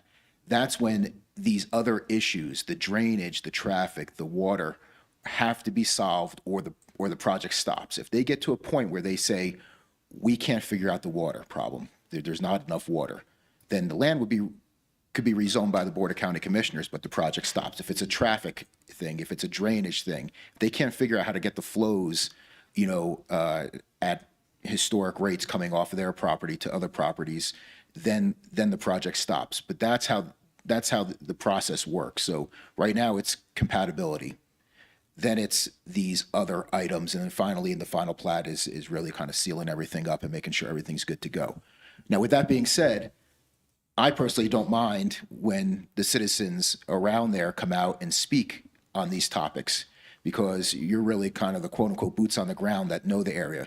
The county planner, the county engineer has heard these concerns, and it may just put another brain bite to it as they go through the process and they kind of look at it. But when this process goes through, and as the developer, someone was talking about, Ms. Barlow was talking about, this preliminary plan is going through and they're trying to solve some of these problems. She talked about talking to the Parks Department, talking to these things. Those all have to be solved up to the criteria that the county set forth in order for this to go further. So at this stage, it's compatibility in the rezone. So I will say, I will add, in terms of, I asked the developer as we go through these further steps, if this gets approved by the Board of County Commissioners, we do look at the construction process and trying to keep it out of the Apex Estates. It looks like there's a stub out, on Apex Ranch Road, that when Apex Ranch Road was developed, there was a stub out put in there. It wasn't a true cul-de-sac. There was one over onto the west side. So it looks like a road will eventually go through there, and it was designed that way when that PUD was put into place. But for the construction, again, we're not at that part right now, but I would ask the developer to really kind of think about not using that county road that might get deteriorated by construction trucks during their construction, and it would just cost more money to the county to refurbish that. So with that, I'll recess for now and maybe talk later. Well, thank you, Mr. Moraes. Appreciate that. And again, I'll echo, having the comments is fine. It's just a matter of how much time do we spend repeating the same kinds of things. The county commissioners are certainly aware of water issues, drainage issues, those kinds of things. And yes, at this stage in the process, it's okay. But again, at this stage in the process, the landowner, the applicant, is looking at the options that they have for this property. And unless they get approval to rezone, it doesn't make any sense to press too far ahead, because then there's no, there's no guarantee that that effort will have any benefit down the road. So that's why it's a multi-step process, and that's why here we're looking at large-scale compatibility with the master plan, compatibility with the neighborhood. Any other questions? Mr. Trowbridge first, and Thank you, Mr. Chair. Thank you all for coming today. We certainly do appreciate your comments. But as you've heard, some of them are a little premature, but it sounds like you've all done a lot of good homework, and that's great. I definitely applaud the lady who called the state engineer's office about the water. Not a lot of people do that. We don't have a lot of control over the water. We can't tell somebody they can't put in a well because that is controlled by the state. But I would point out to people that the general requirement that is required for water supply is 100 years, but El Paso County has a 300-year requirement. So we try and do what we can. So for those of you that have done some homework, hopefully you're familiar with the EDARP system, the online system. That's where all of the plans for this project, you'll be able to find the wildlife report, the traffic study, the drainage report, the water report that comes in, and so on. So you'll be able to follow all of that online. You'll be able to find that. And I encourage you to do that and follow along so that you're up to date on what the latest are. And then when this project does come back to us as a preliminary plan for consideration, that's when all of the comments that you've supplied, you can come back and reiterate those, and we can talk about them in more detail then. So thank you. thank you. Ms. Fuller? And I would echo what Mr. Trowbridge is saying. And you'll see this with every plan that comes through, and we understand that there's always emotion involved with the actual neighbors, and since it's not my neighbor, it's less emotional for me. Everything that we do is always based on the review criteria. And so we get into this, the water is not part of the approval criteria or the drainage. The other thing is I like informed neighbors who can best advocate for themselves. And so really focusing on review criteria is the name of the game in every step of this process. And pretty much every plan we see, there's always the concern about traffic and water. None of us up here is a water engineer, so we're relying upon the experts to say that. So each neighbor will say there's not enough water. We can't use your opinion over, the state water engineer and the county attorneys. So we just want to have you realize what's happening here, that we can't override professional experts who do this all day, every day for a living. And the same comes with the traffic and the drainage, and that's just not where we are. We have experts that rely on that. So to best advocate if you don't want this, or if you do want it, and I really want it to be win or lose based on merit, is having the proper experts that are advocating that you're correct or that the applicant is incorrect. It sounds like there was some unfortunate comments at the public meeting where the developer possibly added some antagonizing words. I'm hoping that this can be soothed over. Certainly, I don't know if this would go at 2.5 acres, but I think people can be prickly and hear things. And so I would encourage maybe a little fence mending. So I'll be in favor of this. Thank you, Ms. Fuller. Any other questions or comments? Seeing none from here, I will entertain a motion.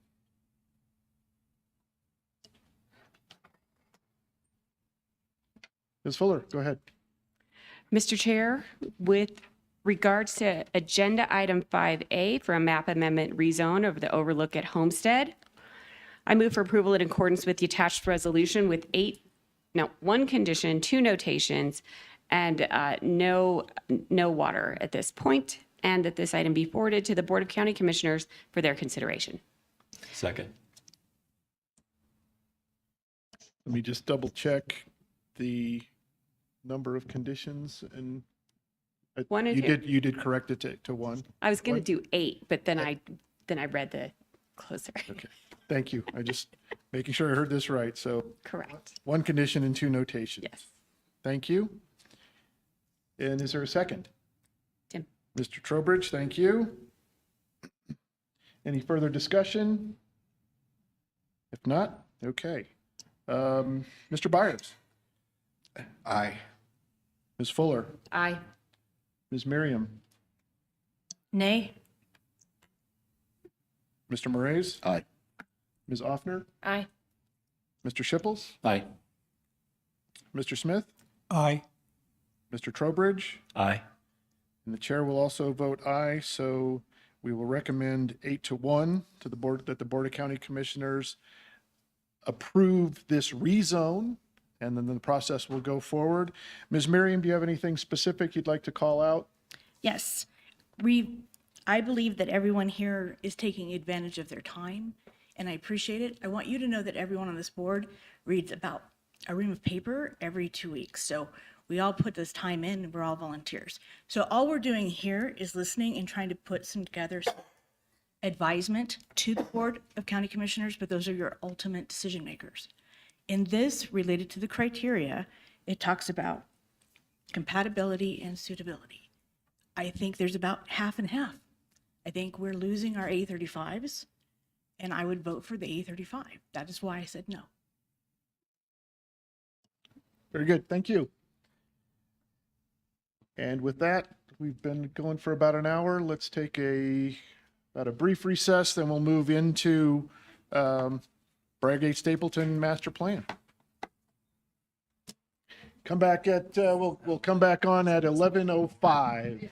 11:05.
that brief pause. And as you're taking your seats and getting ready, we're going to come back to the last of the regular items on our agenda today is item 5B. It's file number MP 231. It's the master plan for the Briargate Stapleton corridor. And just as a little bit of context here, as a reminder, because the folks on the dais up here have changed. We don't have the same commissioners who were here last time that sent this back for a little bit of rework, but that's what we'll ask. We'll ask you to focus on the things that changed since the last time that we heard this, specifically addressing the commissioner's concerns, and then we'll see where we go from there. But so we'll go ahead and start. I'm not sure who's coming up first, and this is not planning department staff, but Public Works, I believe. Making me go to my memory. Sorry about that. But please go ahead. Good morning. Maureen Pastiaruzo with Wilson Company, the project manager for the Briargate Stapleton Corridor Preservation Plan. As the chairman stated, we have appeared twice, and it was requested that we amend the conceptual plan portion of it, which we have done.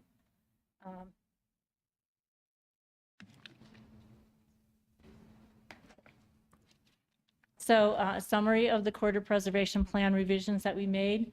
There were no changes to the alignment. The conceptual section from Black Forest Road to Volmer Road was revised in accordance with direction and public comment. It was changed to an urban section with curb and gutter for both the initial and ultimate condition. This is understanding that initially it might be built as a two-lane road with travel in both directions. And the full section to fit within the 120-foot right-of-way that was platted as part of the subdivisions.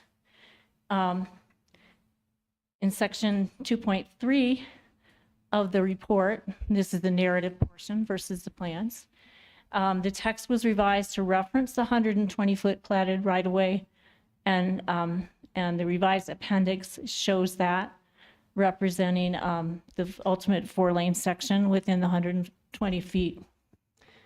In section 6.4, phasing of the project, we did have a description as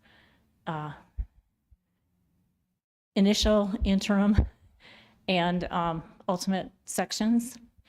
And the plans had shown the rural as a conceptual section. We now have it bisected in these two portions, Black Forest to Volmer, recognizing that that is already developed. And so that would start as the urban section. And then to the east, we would start with a rural initial section of 2 lanes, but we would have the right-of-way width to provide for open drainage in that area, so it would be wider. And so we revised all the text. This is all on one page, page 27. The text was revised to describe that initial 2-lane urban and rural sections and the ultimate 4-lane urban and rural sections in these 2 segments of the corridor. And the typical section exhibits were all replaced to show the urban and rural sections. So those were the changes to the corridor preservation plan and Appendix A, which is the plan and profile. And let's see. So Appendix D of the corridor preservation plan is the access control plan that I believe is to be approved separately. So in that, we revised in section 3.1, which is design criteria for 4-lane principal arterial. We replaced the typical sections there to be compatible with what were in the corridor preservation plan, the urban and rural typical section. We revised the text accordingly to describe them. And we've revised to stipulate, the text to stipulate the urban section will be designated to fit within 120-foot platted right-of-way. So that appendix has 2 attachments. The plan sheet, which is similar to the plan and profile in Appendix A, was replaced with a plan set that shows the urban conceptual section layout between Black Forest Road and Vollmer Road, and more clearly shows the platting and property boundaries and removes any irrelevant or inaccurate line work that was there previously. And then in attachment B, which is the request for a deviation process for the access control plan, we removed the reference to Colorado Springs process because this is all in the county at this point. And we changed the text to indicate that the county's approval of deviations from the access control plan would be by the county engineer. I think it said the Board of County Commissioners before. So, and then since our last hearing, we received 5 new comments, and the county sent emails to the entire email list that I had from the website, 91 residents, with a standard response and a fact sheet to update them based on the comments that we'd had from the first 2 hearings. Those are in EDARP as well, for anyone who wasn't on the mailing list. And then I just updated the public comments responses, so we now have 150 comments from the website form, and a little shift in the concern about zoning growth and right-of-way. And that's what I have. Any questions? We'll be happy to answer those. Thank you. Any questions from the commissioners on those? I specifically want, again, for those of you who were concerned about this the last time, are you satisfied that these changes address the issues that we discussed a month ago now? I think they do. Repeat that I didn't think they were necessary in the first place, but just because I can get my dig in. But we do appreciate that, and I think it does help clarify for the public what the intent is here and how this is going to affect. And for those neighbors who are most directly affected, it kind of gives you some closure, gives you some certainty to what you can expect. So we did see that there were some additional comments. I don't think they were new comments from last time. Our intent was not to open this up as a full hearing, a full item this time, but I would like to at least ask how many people in the audience are here to address this topic. Okay, there are still a number of you who want to do this. I am going to very cautiously open us up for some public comment, provided that those comments address these specific changes and don't go back and rehash the concerns that we read in the hundreds of pages that we've already considered on this now 3 different times. So if there is anyone who would like to come up and speak specifically to these changes that the consultant has made for the county, I will open that up. But as I said, I'm going to be a little more strict in terms of what what we're going to open this up for, because again, the intent is not to have this reopen the item for consideration from the beginning, but just to make sure that the commissioner's intent is satisfied here. And again, I think it appears that we think that you have done that. You've made the case, you've made the corrections that we want, but in the interest of transparency and public participation. Is there anyone in the audience who would like to speak in favor of these changes? I don't see any. Is there anyone who would like to speak in opposition to these changes or to comment on the changes that we've seen since the November 2nd hearing?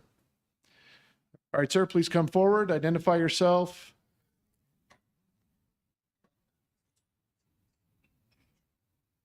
Approving or disapproving. My name is Dana King. I recognize some of you from last time.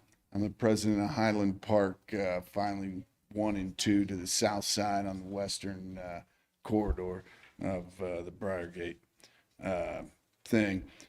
First of all, I'd like to thank you guys for delaying this and making those changes that we talked about. I appreciate that. Up so we could see it. So I just had a couple of things. I'll try to be brief. Really, I wanted to advocate for the intersection at Loch Lene and talk briefly about maybe considerations and when in the process we'd get some input on some type of a wall or a sound barrier in there. So in reference to the intersection at Loch Lene, I know when people complained about that before, there was the comments in response that I read basically said that we only put that there because we assumed you wanted access at that point. So I wanted to reiterate today that you don't need to assume we don't want access at that point. Right now, we're having a lot of trouble. Our roads are destroyed. They're all county roads in there from a lot of traffic going through. And if they want to save money, we'd like that intersection removed. Because Mr. King, I'm going to stop you there because, again, I've asked for things that are new based on these changes here. We've heard the concerns about that intersection. We've heard the concern about a wall. Is there anything else that you'd like to address based on the changes from last month? Well, I guess all I'll say to that then is in the new section that they draw the 120 feet, preserving that right of way, we respect that.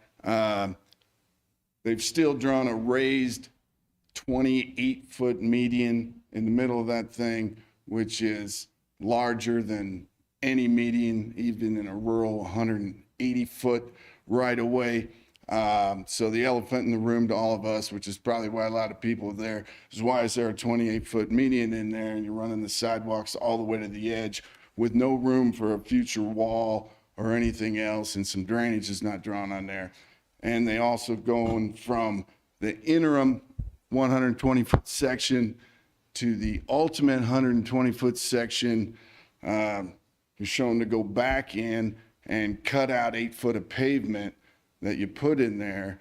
And so the question, like I said, the elephant in the room is you're going to pay for a 28-foot raised median over here, and then you're going to go back in and cut out 8 foot of pavement just to push this thing as wide as you can. So when we got roads that we can't get repaired now, why would you build a 28-foot raised median in there unless you're planning on putting a few more lanes in there?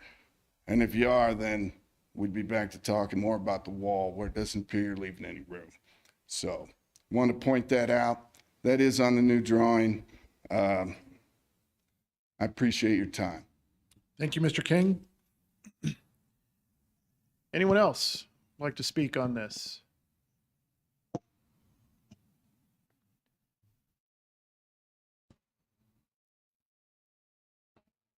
Spoken to all of you last time. My name is Christine Moore. I'm the interim president for Highland Park 3. Just to clarify, and obviously in the interest of time, I had submitted a PowerPoint. Were you able to read that or review it?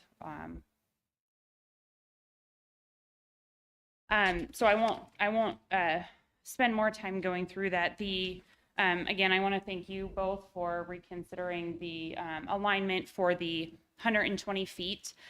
The concern that I have in that is one, the sidewalks that Dana had also spoken about is about $5 million, and the sidewalks and the space is still, it still takes up about 26 extra feet. The plan and the revisions to the plan also still are kind of a little bit unclear about annexation, open space. And then the only other thing that is also very unclear is that the Parks and Wildlife Planning talks about a potential roadway. So I don't know if this master plan is approved, if they can ever, if the public wildlife department can come in and still build a sidewalk, if that's separate from this, or if that's incorporated into this ultimate master plan. Because the concern is, again, if there's to be a bike path or sidewalks, everything we're asking is always within that 120 feet, and that provision be what is considered or approved. The other consideration that hasn't really been addressed, and I, again, kind of based on what I'm hearing about all of your criteria, it might be a little premature to talk about, but the big concern in my PowerPoint too is the gas pipeline that goes parallel to Briargate. There's, from my understanding, and I'm not an engineer or a gas pipeline expert, but I would assume that that gas pipeline has been built with the anticipation with historical records that this was a minor arterial road. That was what in my PowerPoint, I went through in depth and explained that that was the prior understanding. So because this changed from a minor arterial road to a principal arterial road, I think the weight load going over that gas pipeline is going to be a major issue. There's lots of issues related to gas pipelines being damaged through roadway existence. So again, just a consideration from the engineering perspective as well as approval perspective to make sure that that is highly considered, because gas pipelines will be could potentially damage the area for not only the homeowners but other people around. And then again, at this point in the approval process, I would like a provision to be considered to not allow further expansion outside of that 4 lanes, because there are some documents, the 2035 master transportation plan does talk about it potentially being 6 lanes as well. So I'd really like that just to be considered the 4 lanes. And again, sidewalks, that's not consistent with rural living. And so I would recommend that those also be considered for removal. Again, that saves $5 million and 26 feet of space. So that is all, and thank you for your time. Thank you, Ms. Moore.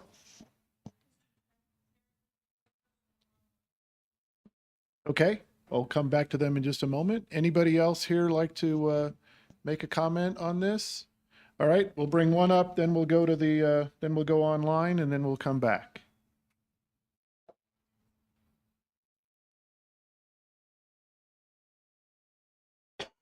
Hello, I'm John Ogren I talked last time, and I was known as a septic guy last time because that was what I brought up.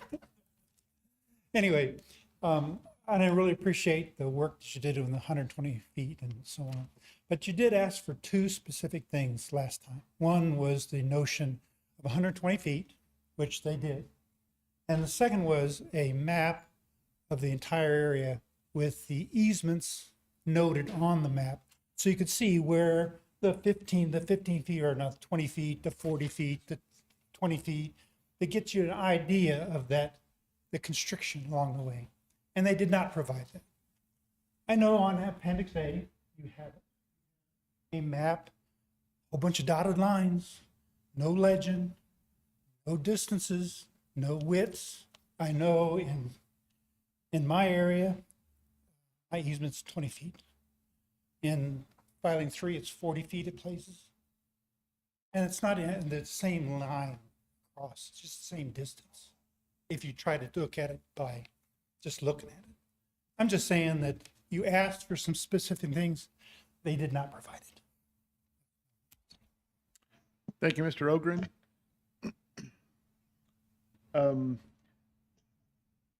There was that conversation. I want to know if any of the commissioners are concerned about that. My interpretation is that the changes took that into account, but I will Is that somebody online? So I'm just going to hold off on the next public comment and let Ms. Pastorugio address that, please. I was gonna queue it up so that we could respond afterwards. Okay, no, that's fine. Go ahead and keep doing that. So while you're working on that, we will take the one comment. Somebody's waiting online to address the Planning Commission.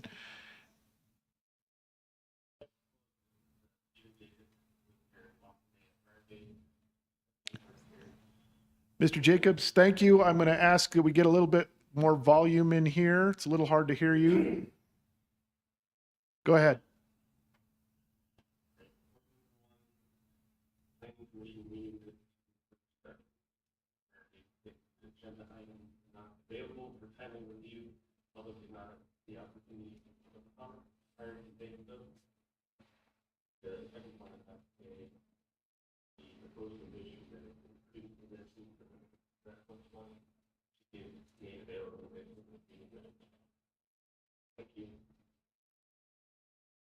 Thank you, Mr. Jacobs. I do believe that even though the minutes weren't available, the video has been up and was available for anybody to review if they needed it. Is that correct? Yeah, so as the official record of the meeting, that was available, has been available to the public for some time. But we appreciate the comment and the reminder. And now, anyone else here like to comment on this item? Please come forward.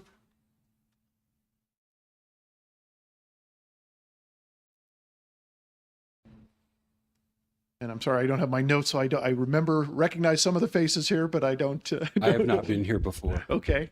Good morning. My name is Kent Berry. I live in Eagle Wing Estates. And my concern with that I haven't heard anybody say anything about is the speed limit that is proposed for this corridor. From what I saw on the plans, it's 45 miles an hour. And if you go between Voyager and Powers on Briargate Parkway now, that's 45 miles an hour. If you drive 45 miles an hour, you're going to be left behind by all the vehicles going 55 and 60.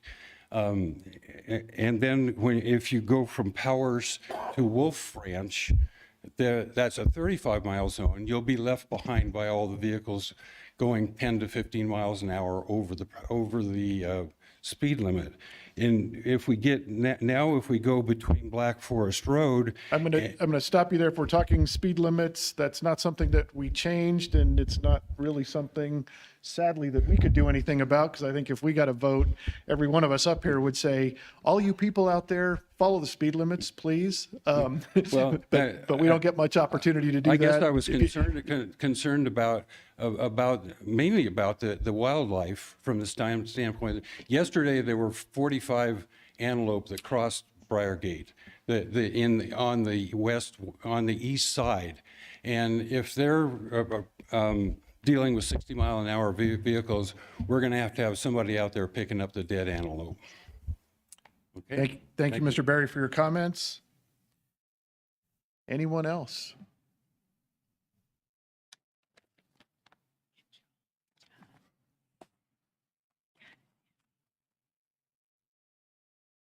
Morning, Commissioners. I'm Steve Jacobs,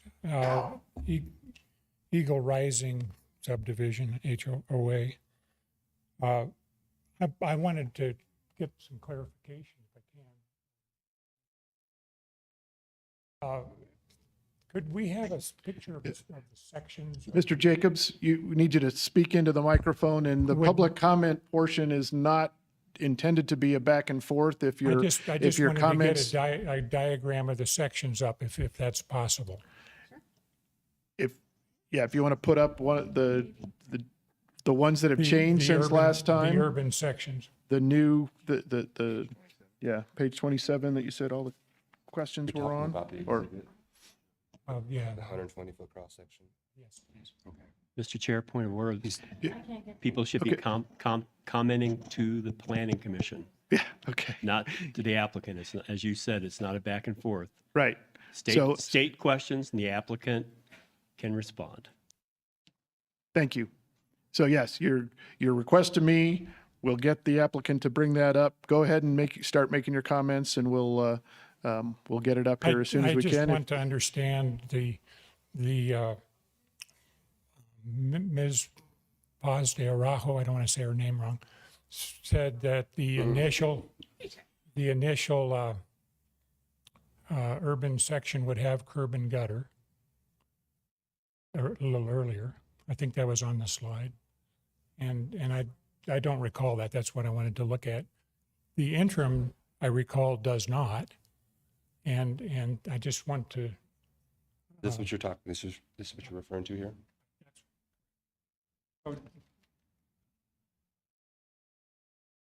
The initial urban section, I don't see curb and gutter. Is that correct? It's right there. Oh, there's one curb. And There's then- open. It's open drainage on the other side. That's what I thought. Until you build the rest of it. And that stays that way in the interim. So my reading of it's correct, my memory's correct. And my concern is that the entire improvements don't stay within the 120 feet until the ultimate urban section is arrived at. And even then, the bike trail portion of it is pretty limited when you have 120 feet to work with. So I appreciate this as preliminary, high level, but we're looking at curb already. So there's some content here that there's the stormwater drainage, I believe, should go in from the outset. It's not shown on here, but in an urban section, you'd have stormwater underneath the ground. You wouldn't have it on top of the ground. So if you put it under the ground, then there's room for trails. I also think that there's room to move the roadway on the side of the bike trail away from the bike trail, give it some more room. So a lot of people are looking forward to the bike trail. So I don't think you wait until 30 years from now when you build the stormwater system to put in the bike trail. My only other comment was to remove Loch Lene, and that was talked about before as not needed. So thank you for attention. Thank you, Mr. Jacobs. Any other comments? Anyone new online? Giving them one more chance. Anyone else in here would like to make a comment on this? Okay, then we'll close the public comment portion of the hearing, and we will go to the commissioners and ask if you have any questions of staff on this or any further discussion.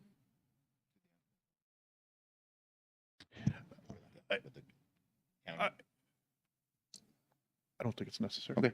But if we have questions, we can have them come up.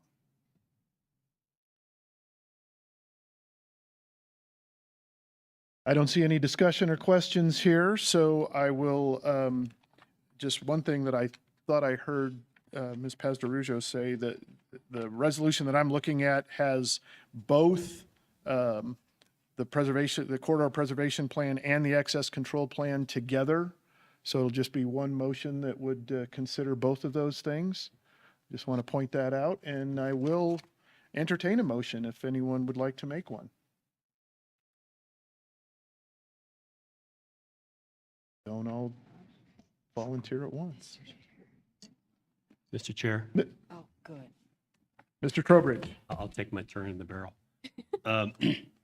As regards agenda item 5B, file number MP231, the master plan for Briargate Stapleton, I move that we I move that we approve with 2 conditions and 2 notations. Thank you, Mr. Trowbridge. I Is second. there, and Ms. Miriam, a second. Thank you. Any other discussion on this before we call the roll. I'm going to mix things up a little bit. Start at the bottom. Mr. Trowbridge. Aye. Mr. Smith. Aye. Mr. Shipples. Aye. Ms. Offner. Aye. Mr. Moraes. Aye. Ms. Miriam. Aye. Ms. Fuller. Aye. Mr. Byers. Aye. And the chair also votes aye. And we approve the incorporation of this master into the your El Paso master plan. And I thank everyone, staff, for all your hard work on this. Appreciate you incorporating the things that we wanted to do. And again, as a high-level plan, a lot of the things that we heard addressed both last time and again this time are things that will come out in the final, when the final decisions are made, when the construction actually begins, and those things can happen. But this master plan sets the framework within which you'll operate. And so again, I thank you for this. Thank you for your responsiveness to our questions and concerns, and for working with the public to make sure that this corridor is something that will be a big benefit to the entire county. So thank you very much. And I believe, if I go to find my agenda here, we've covered all of our regular items. And now we'll move into, we have one non-action item to consider. And I think what I'm going to do we want a couple minutes to let people walk out and not feel that they're interrupting? Let me do that. We'll come back here at 11:45 and we'll move from there. So thank you very much. Just the one. They switched out.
Now we're back.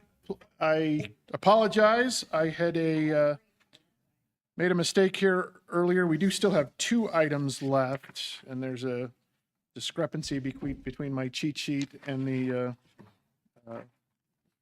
actual agenda. So we do still have agenda item 5C, MP 233, the master plan for the Colorado 83 Access Control Plan.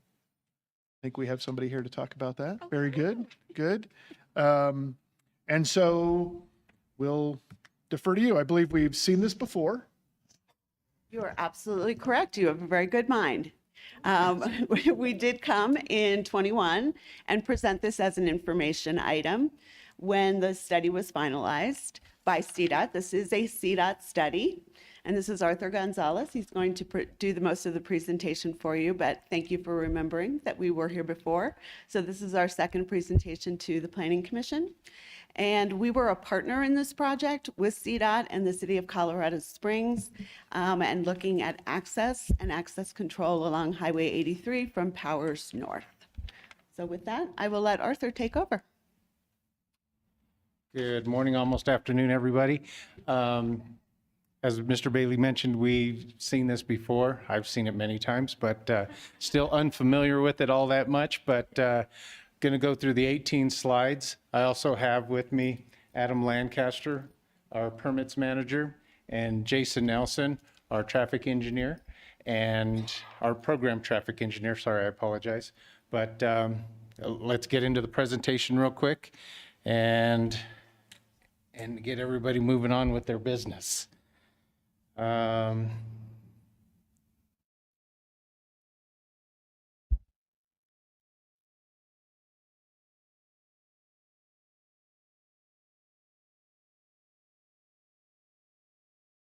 Okay, so the purpose and goal of an access control plan is we've identified these 5 items here, and since we've seen this before, the slide really hasn't changed a whole lot.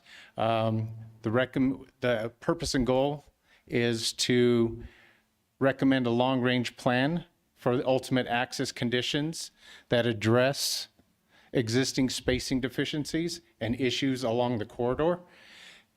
Also to provide adequate access to adjacent properties while better utilizing the local roadway system.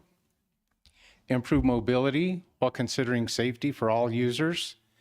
Enhance the highway aesthetics to improve the overall experience of those that reside in the area and visitors and those conducting business or may want to conduct business along the corridor.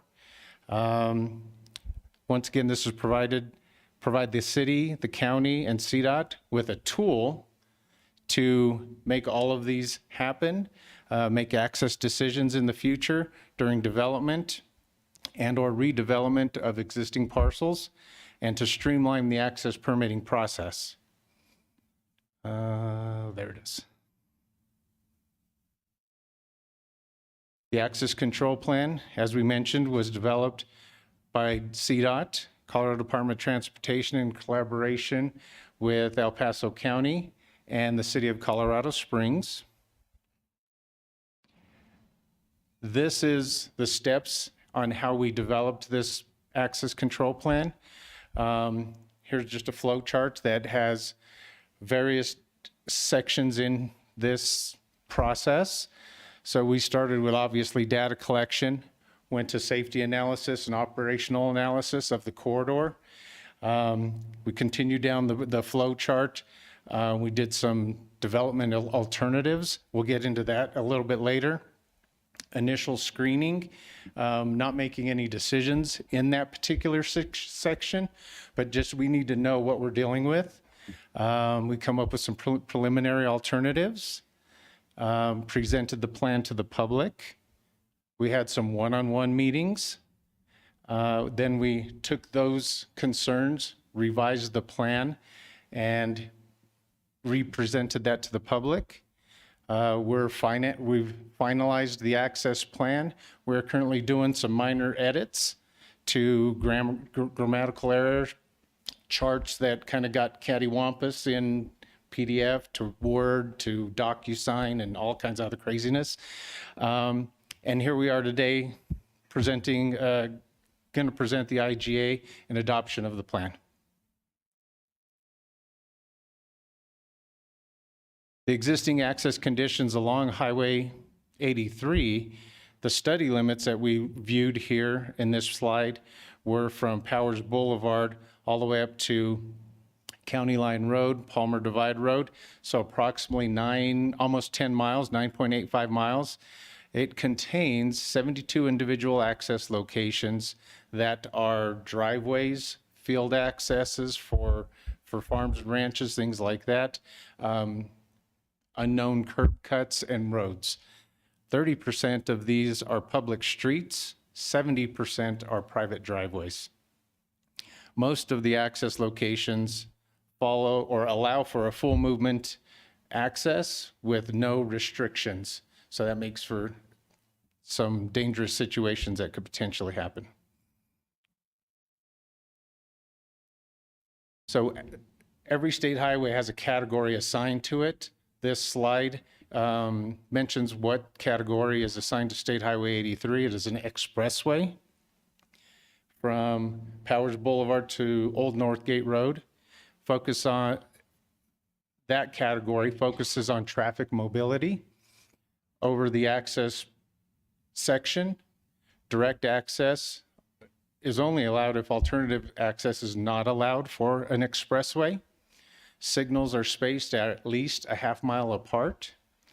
It's also the remainder of State Highway 83 is regional highway. That's from Old Northgate Road to County Line Road.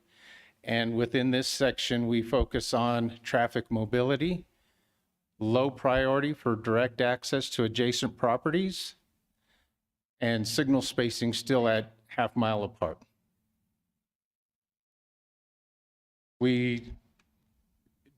During this study, we ran some safety criteria, and we looked at safety conditions, and our crashes that we got from our historical data was from 12/31/2014 to 2019. And these are reported crashes. We've had 33 crash events involving vehicles during this time. No pedestrians or bicycle crashes, and we had one fatality there at Flying Horse Club Drive at this time.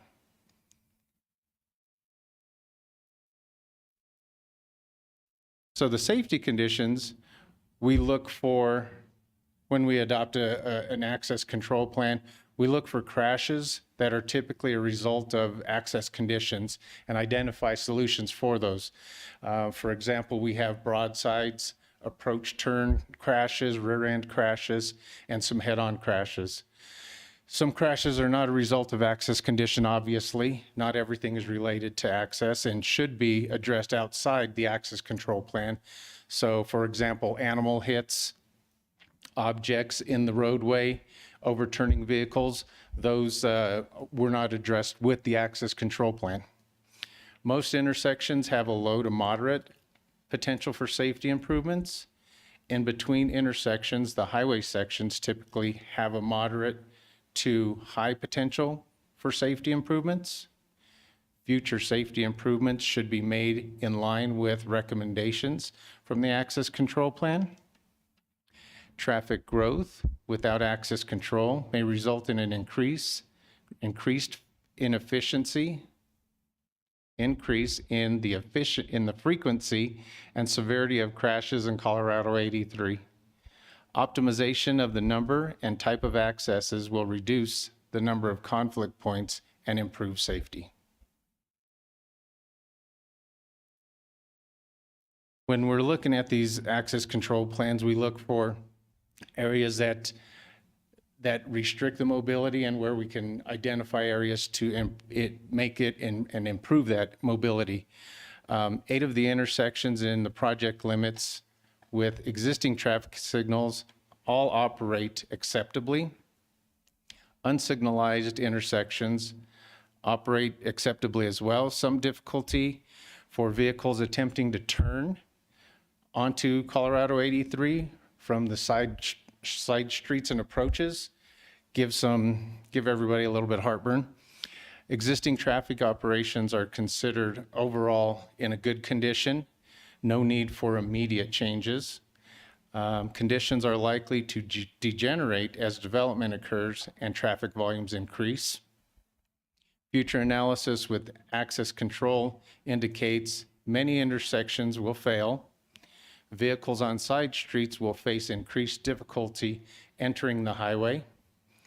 Overall mobility for vehicles will deteriorate, and it supports the need to consider optimizing the number of locations and design for access points on Colorado 83 in the long term. So roadway alternatives, when we're looking at an access control plan, we look for methods to optimize access. And this graphic shows some before and after conditions of local streets there on the right-hand side.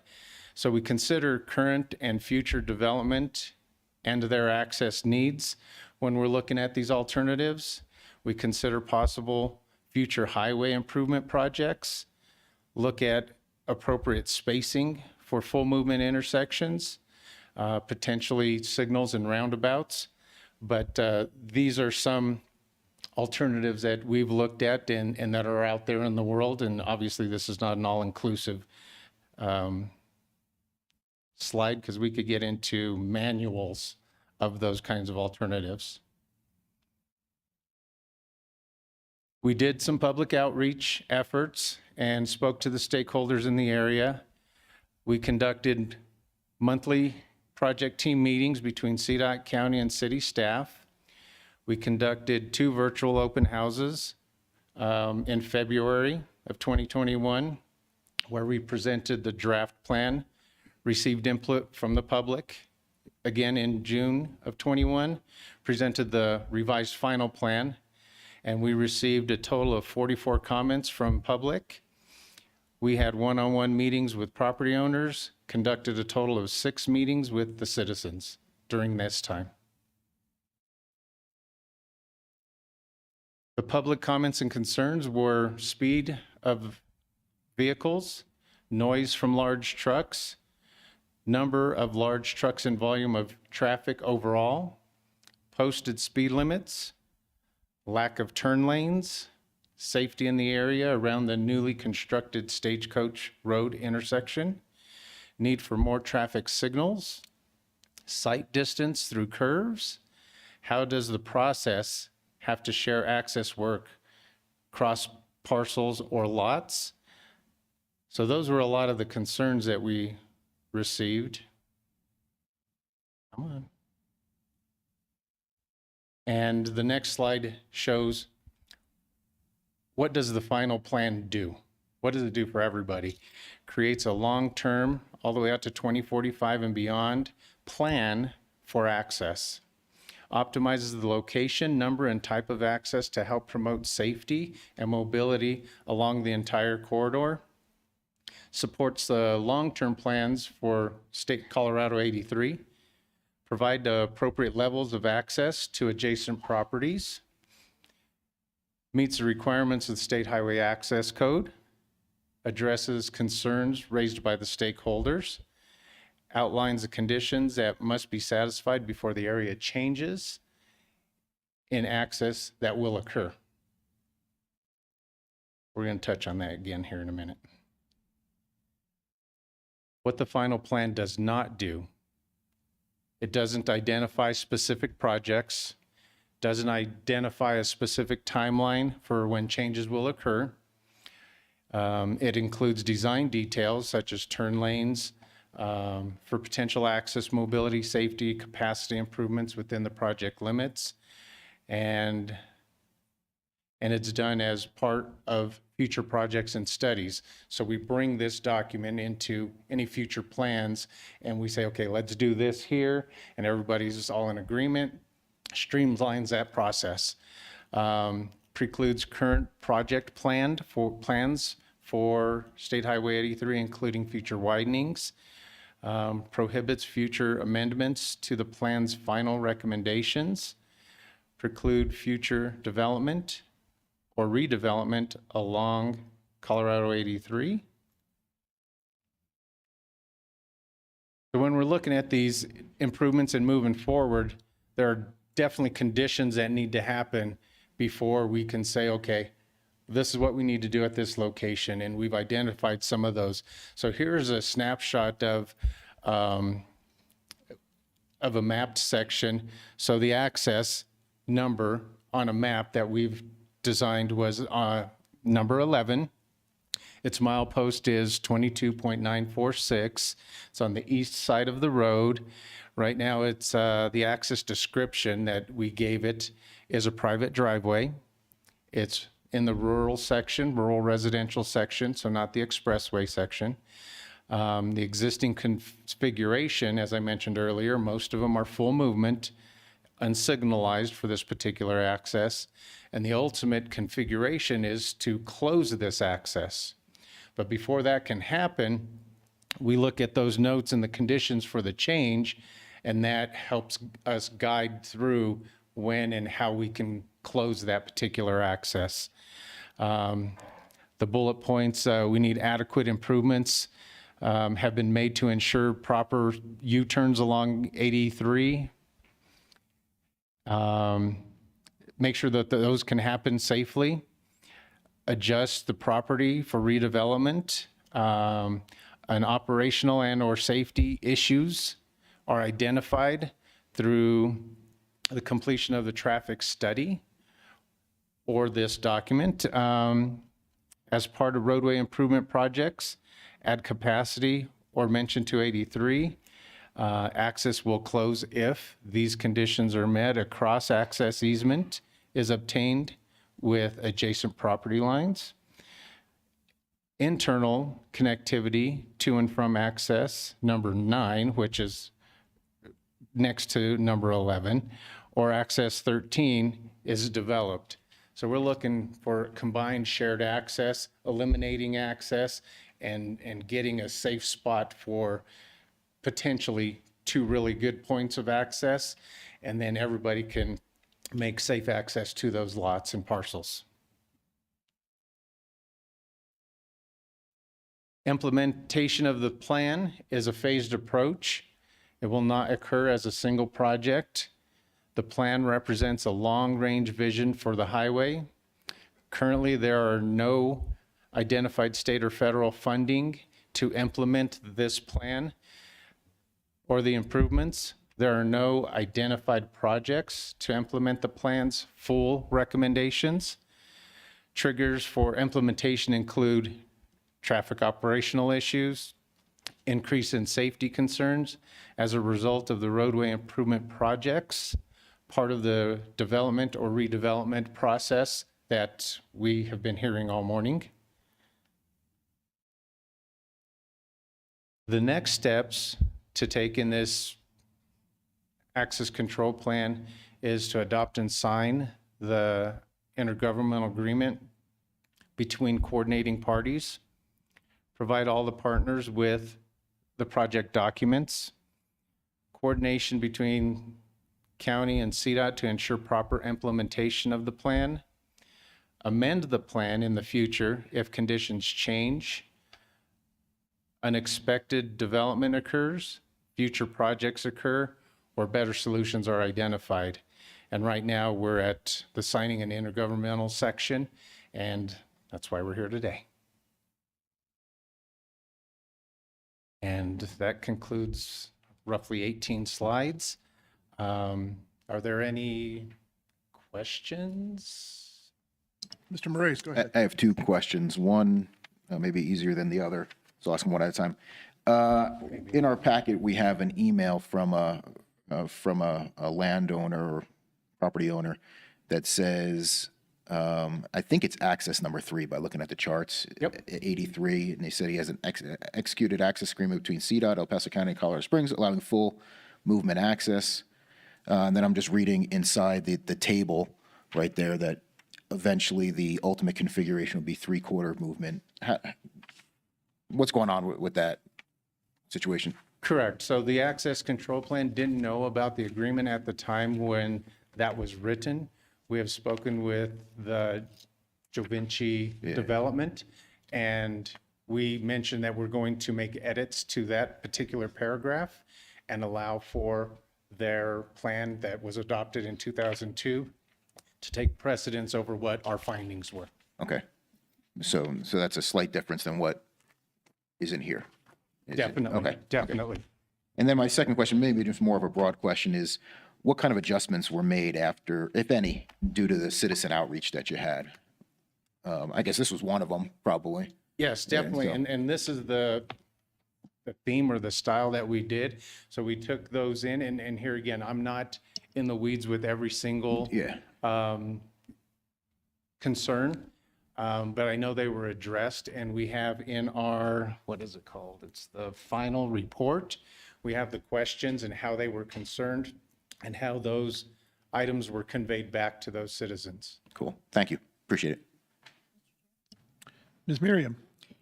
We recently had some approvals come through that were associated with agribusiness, entertainment. And so with people on this particular 10-mile stretch, you have a lot of rural, a lot of farms, things change hands. Is there going to be a process that is created to help with some of those? So if someone currently doesn't do something and then they do it in the next 3 years, because you said this is an idea going out to 2045, that you create a process for those landowners that use or begin to use some type of agri-entertainment, that obviously can create traffic. And if there's not an access, having them come to you to see what would be the appropriate. And these are obviously only the landowners that border that particular 83. Right, and so we use the El Paso County's planning referral process. So we review those whenever they come into you guys. Obviously, if they go and just pioneer something and El Paso County doesn't even know about it, then we don't know about it. Except for when we have our maintenance guys cruising around and they see activity, then we address it then. But yes, there is definitely that process that we follow daily.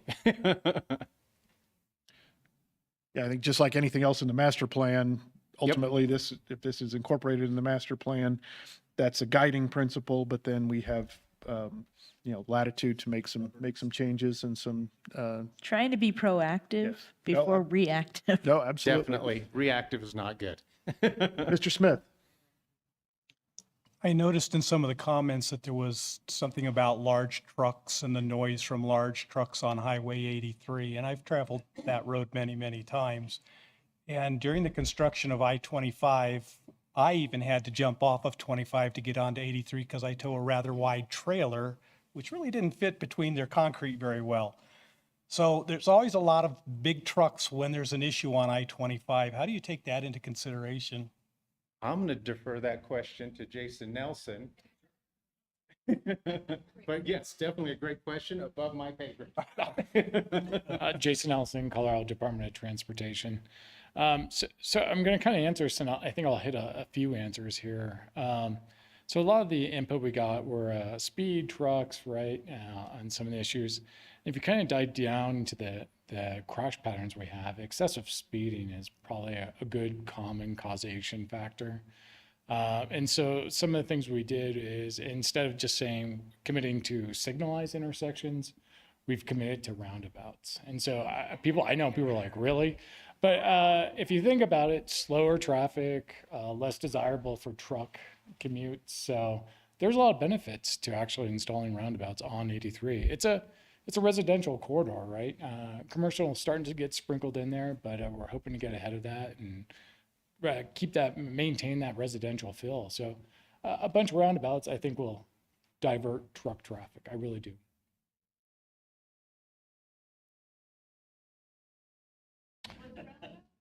Roundabouts don't make people slide off, excessive speed does. All right.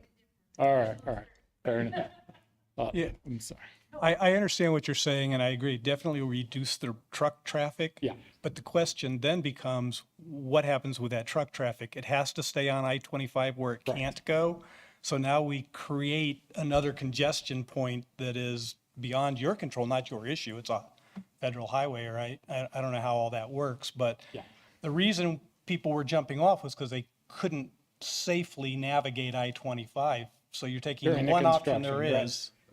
Yeah, the construction's done. It's Done for today. Right. But I've been here for 30 years, and Fair it seems enough. like every 5 years, a chunk of I-25 is getting redone, and I don't think we have 83 that is- money anymore, but Yeah. But the you're right. point being, you're going to remove the probability of the larger trucks. Travel trailers can usually navigate a roundabout if it's large enough. Sure. So, just the bigger picture, say there's a weather event and you need to get to the airport, and it's I-25's closed down, and 83 is going to pick all that up. Yeah, no.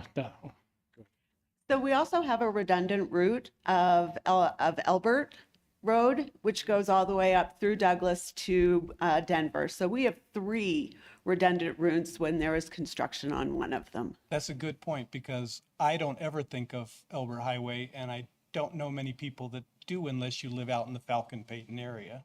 But that's a good point. Thank you. So I do know it. So you all thought about this stuff, so it's nothing new for you, so thank you. Mr. Trowbridge. So you mentioned going to roundabouts. So are you ready for the firestorm about the roundabout that you're thinking about at 83 and County Line? Yeah, that was kind of an odd deal, right? We built that in 5 days. And what we had done is we had watched traffic pick up day after day after day after day because of the I-25 construction. And so we were really concerned cross traffic was no longer safe. So we've recently studied that intersection, and all the traffic's gone, right? So signal, and I made a deal with the power company to only have that signal up there for 3 years, and they remind me every month that I need to pull it down. And so we do have a project, and it's designed. We're just a little short on funding, so we're looking at our options, and there is no identified funding, but we definitely want to get it built. So, but in the hopes of slowing down folks, increasing safety, I think when you frame it that way, a lot of people are like, okay, I get it, and that makes a lot more sense. But not an easy sell, but it's a good intention, and I think it'll work. Thank you. Any other questions, comments? Okay. You absolutely. So Victoria Chavez, I forgot to introduce myself earlier, Transportation Planning Manager for El Paso County. So one of the reasons that we bring this plan to you and ask for its incorporation into the master plan is that, as Arthur mentioned, they get referral comments when development comes in at the end of the process. So when we can incorporate these documents into our master plan, our staff has access to these things beforehand, can bring these items up during early assistance meetings, and make sure that people and developers know about these options way in advance. So that is the benefit of bringing this plan to you, and why we are recommending that you adopt it, so that we can be a better service to our citizens, customers, and developers. Okay. Thank you. Thank you very much. Any other discussion? So Mr. to that Trowbridge? point, then, is this scheduled for a second hearing then on January 4th? 18th, okay. 18th for Will be the adoption second- is when we plan to bring it second back. hearing. Okay, great, thank you. Will you have any of those edits? I mean, that we just talked about, some things you got to clean up, those will all be done by the 18th? Correct. Okay. Correct. Okay. Very good. Anything else? We thank you very much. We appreciate that. We have one more item left on the agenda. This is really, no kidding, the non-action item, which is discussing a potential code amendment on temporary signs. We're going to take a break first because I think they have some lunch for us. It's been a while since they bought us lunch. So thank you very much, Ms. Harrington, Mr. Kilgore, for doing that. I guess it's ready for us back there. We'll go back and find out. We'll break for 30 minutes. Oh, okay. So we're only about 45 minutes behind the schedule I was briefed earlier, but that's okay. I think we could probably power through then. Unless anybody needs a break, we're going to press ahead. Then we can really relax and enjoy lunch when this is over.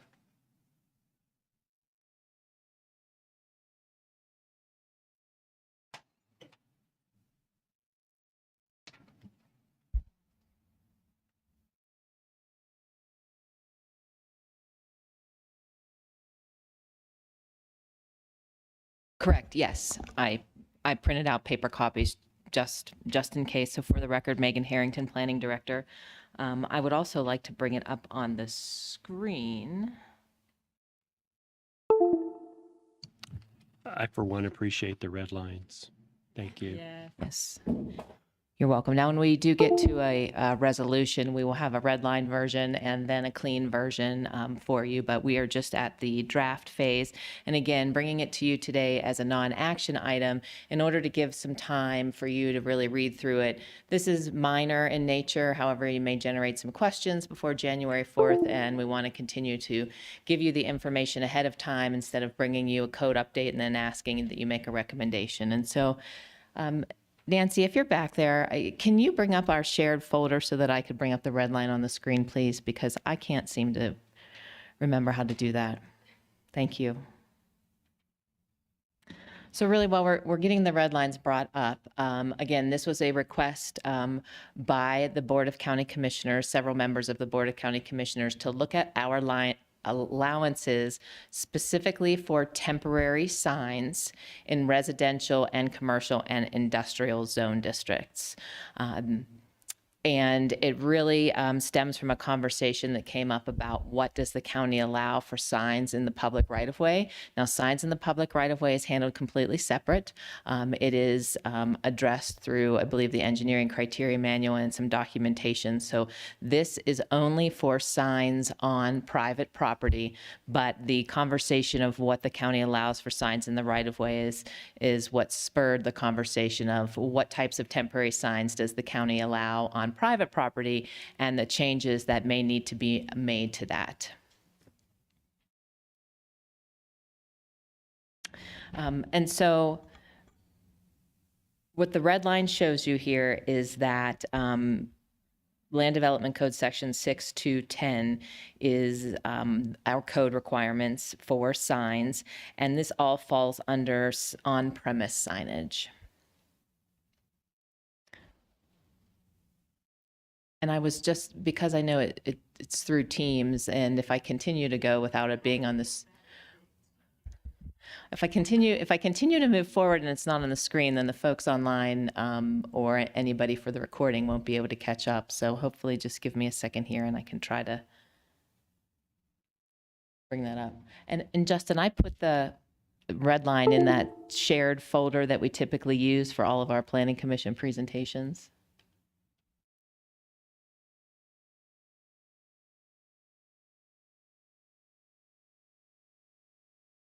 Bring it up in the back for me. I know. He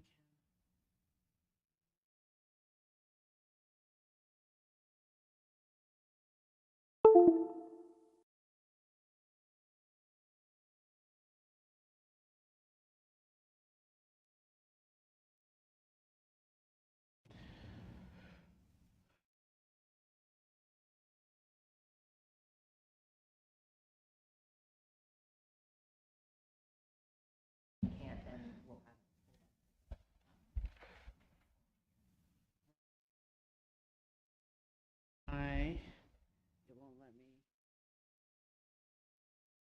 The gremlin.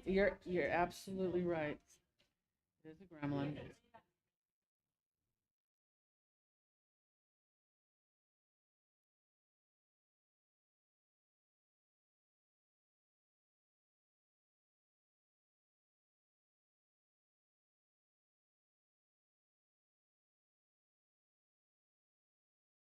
Sorry about it. Are you sure? Okay. Yeah, I don't know why Microsoft is not working.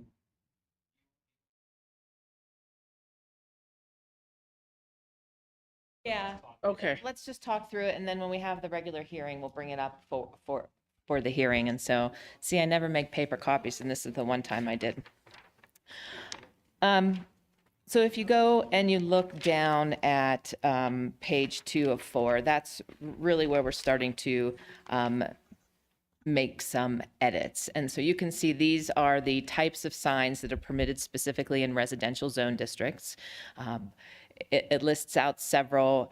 Here on page 2 of 4, it starts with special use variance signs, and there's some language for that. That we're not changing. D is the first edit. And so the code currently has requirements and regulations for flagpoles and flags. Those are all listed here.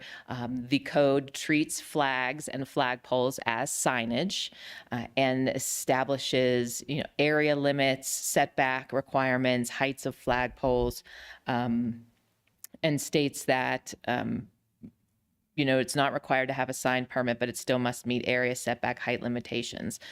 The proposal is just to remove flags as signs and remove flags and flagpoles from the sign code completely. The thought is a flag with a flag, is a flagpole and a flag really a sign? Should it be regulated under signage? And this would be all removed from the code, no language replacing, just complete removal. The second part here is E, residential signs. Now, this has to do more with signs on private property that could be election signs, ideological signs, whatever sign a residential property owner would put up. It's not commercial in nature, so it wouldn't be any type of advertisement. But currently, the code allows residential signs, 2 signs not to exceed 6 square feet and 8 feet in height, permitted in all of those residential zones. And then F is temporary signs in developing residential areas. These are builder developer signage within new developments.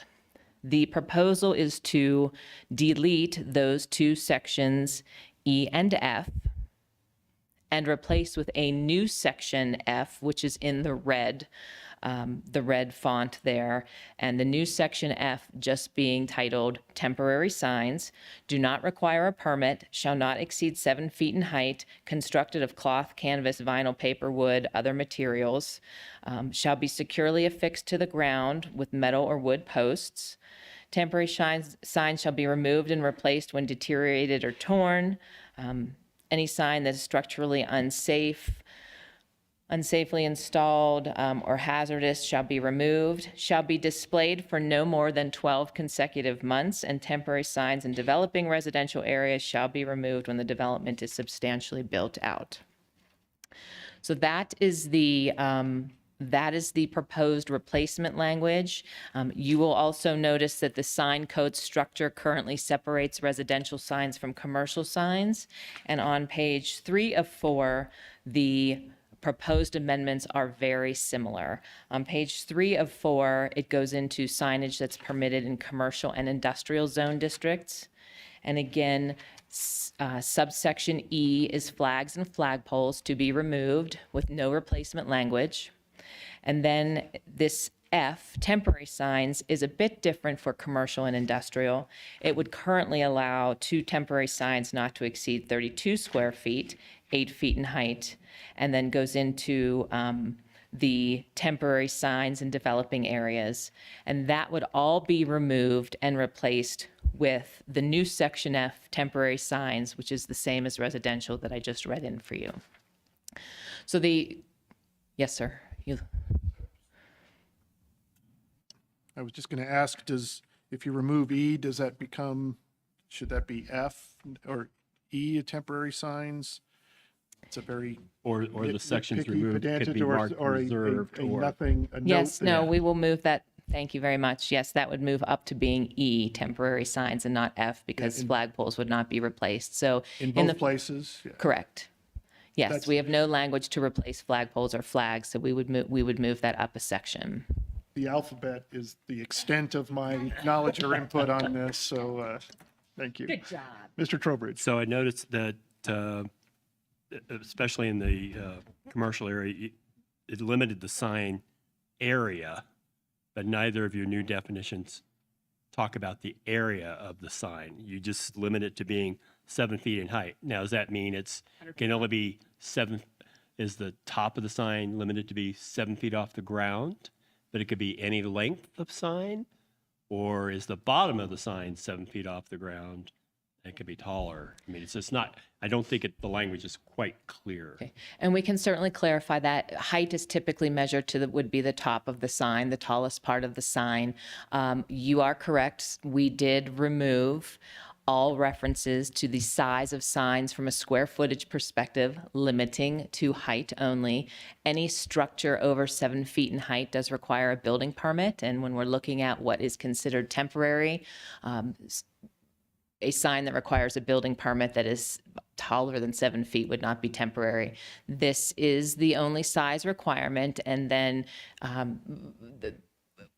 based on a typical signboard, I think that's 4 by 6 would be probably the tallest you could fit under there, but it would not regulate the number of those signs that you could have on your property. Whereas right now in residential, it says you're only permitted to have 2 signs at 6 square feet.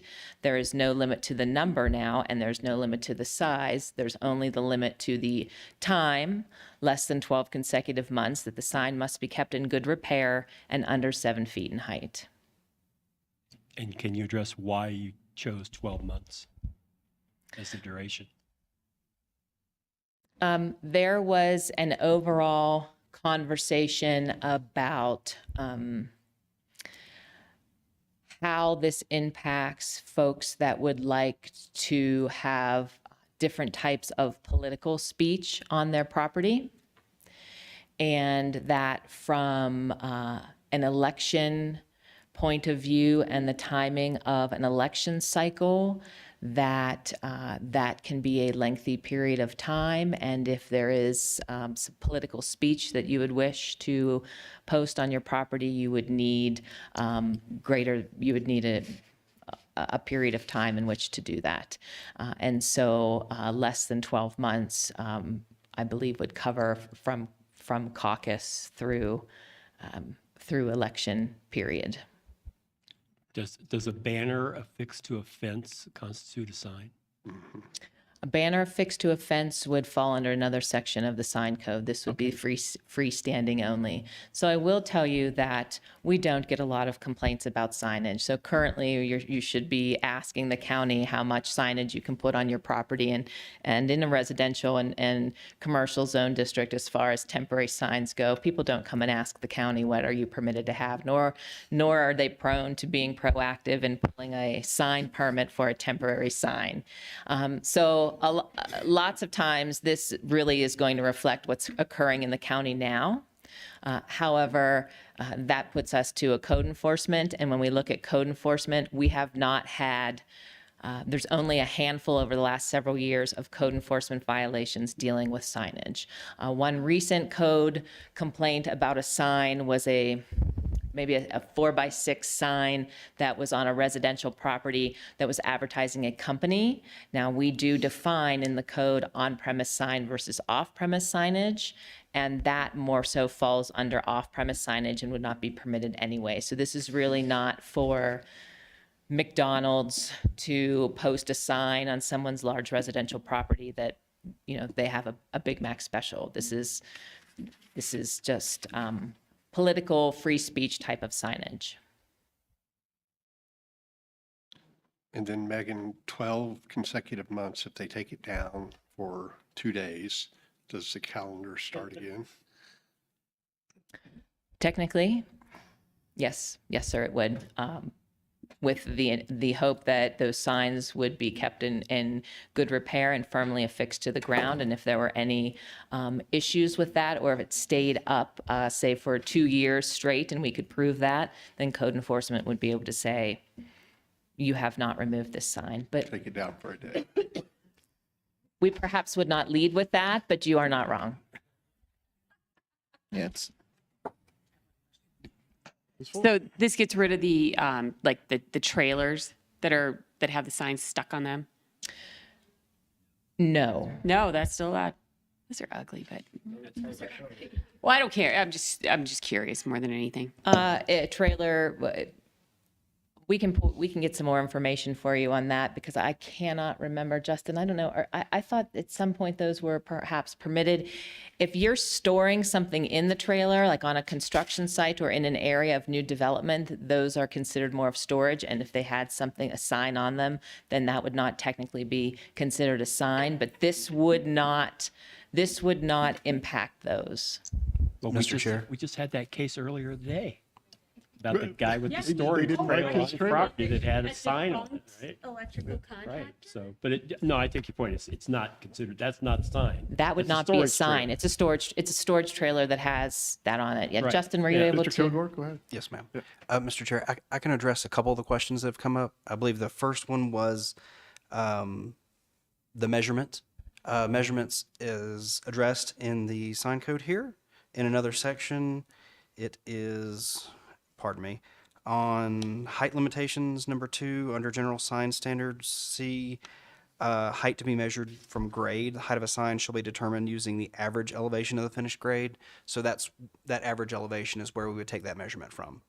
Then to answer Commissioner Fuller's question here, it is under, pardon me, design and construction, E. Item V, I believe that's actually 5. No vehicle or trailer shall to be used as sign. Vehicles or trailers bearing a sign shall not be parked or located on private property for the primary purpose of displaying the sign unless otherwise provided herein. This does not apply to signs or lettering on buses, taxis, or vehicles parked or used as part of the normal business operations.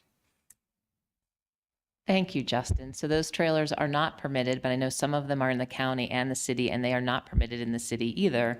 But I don't know how the city enforces that. So this would be separate from that. And again, these sign code changes aren't really going to change what you see out there, what's happening currently. It hasn't been an issue. There haven't been a lot of code enforcement violations. And so this is also in EDARP.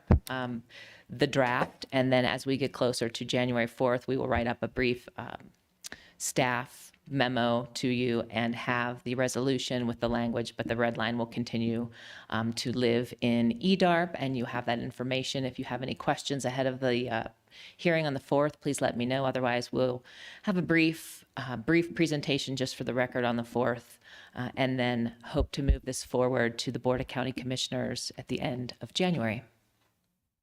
Okay, thank you. Any other questions?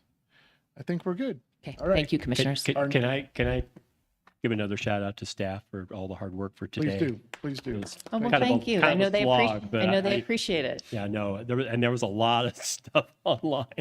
This is So a I busy certainly day. appreciate all the effort, so thank you. Thank you.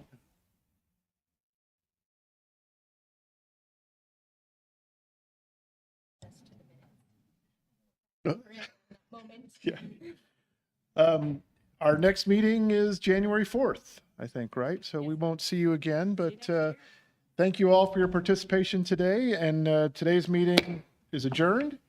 And now that we're adjourned, I can say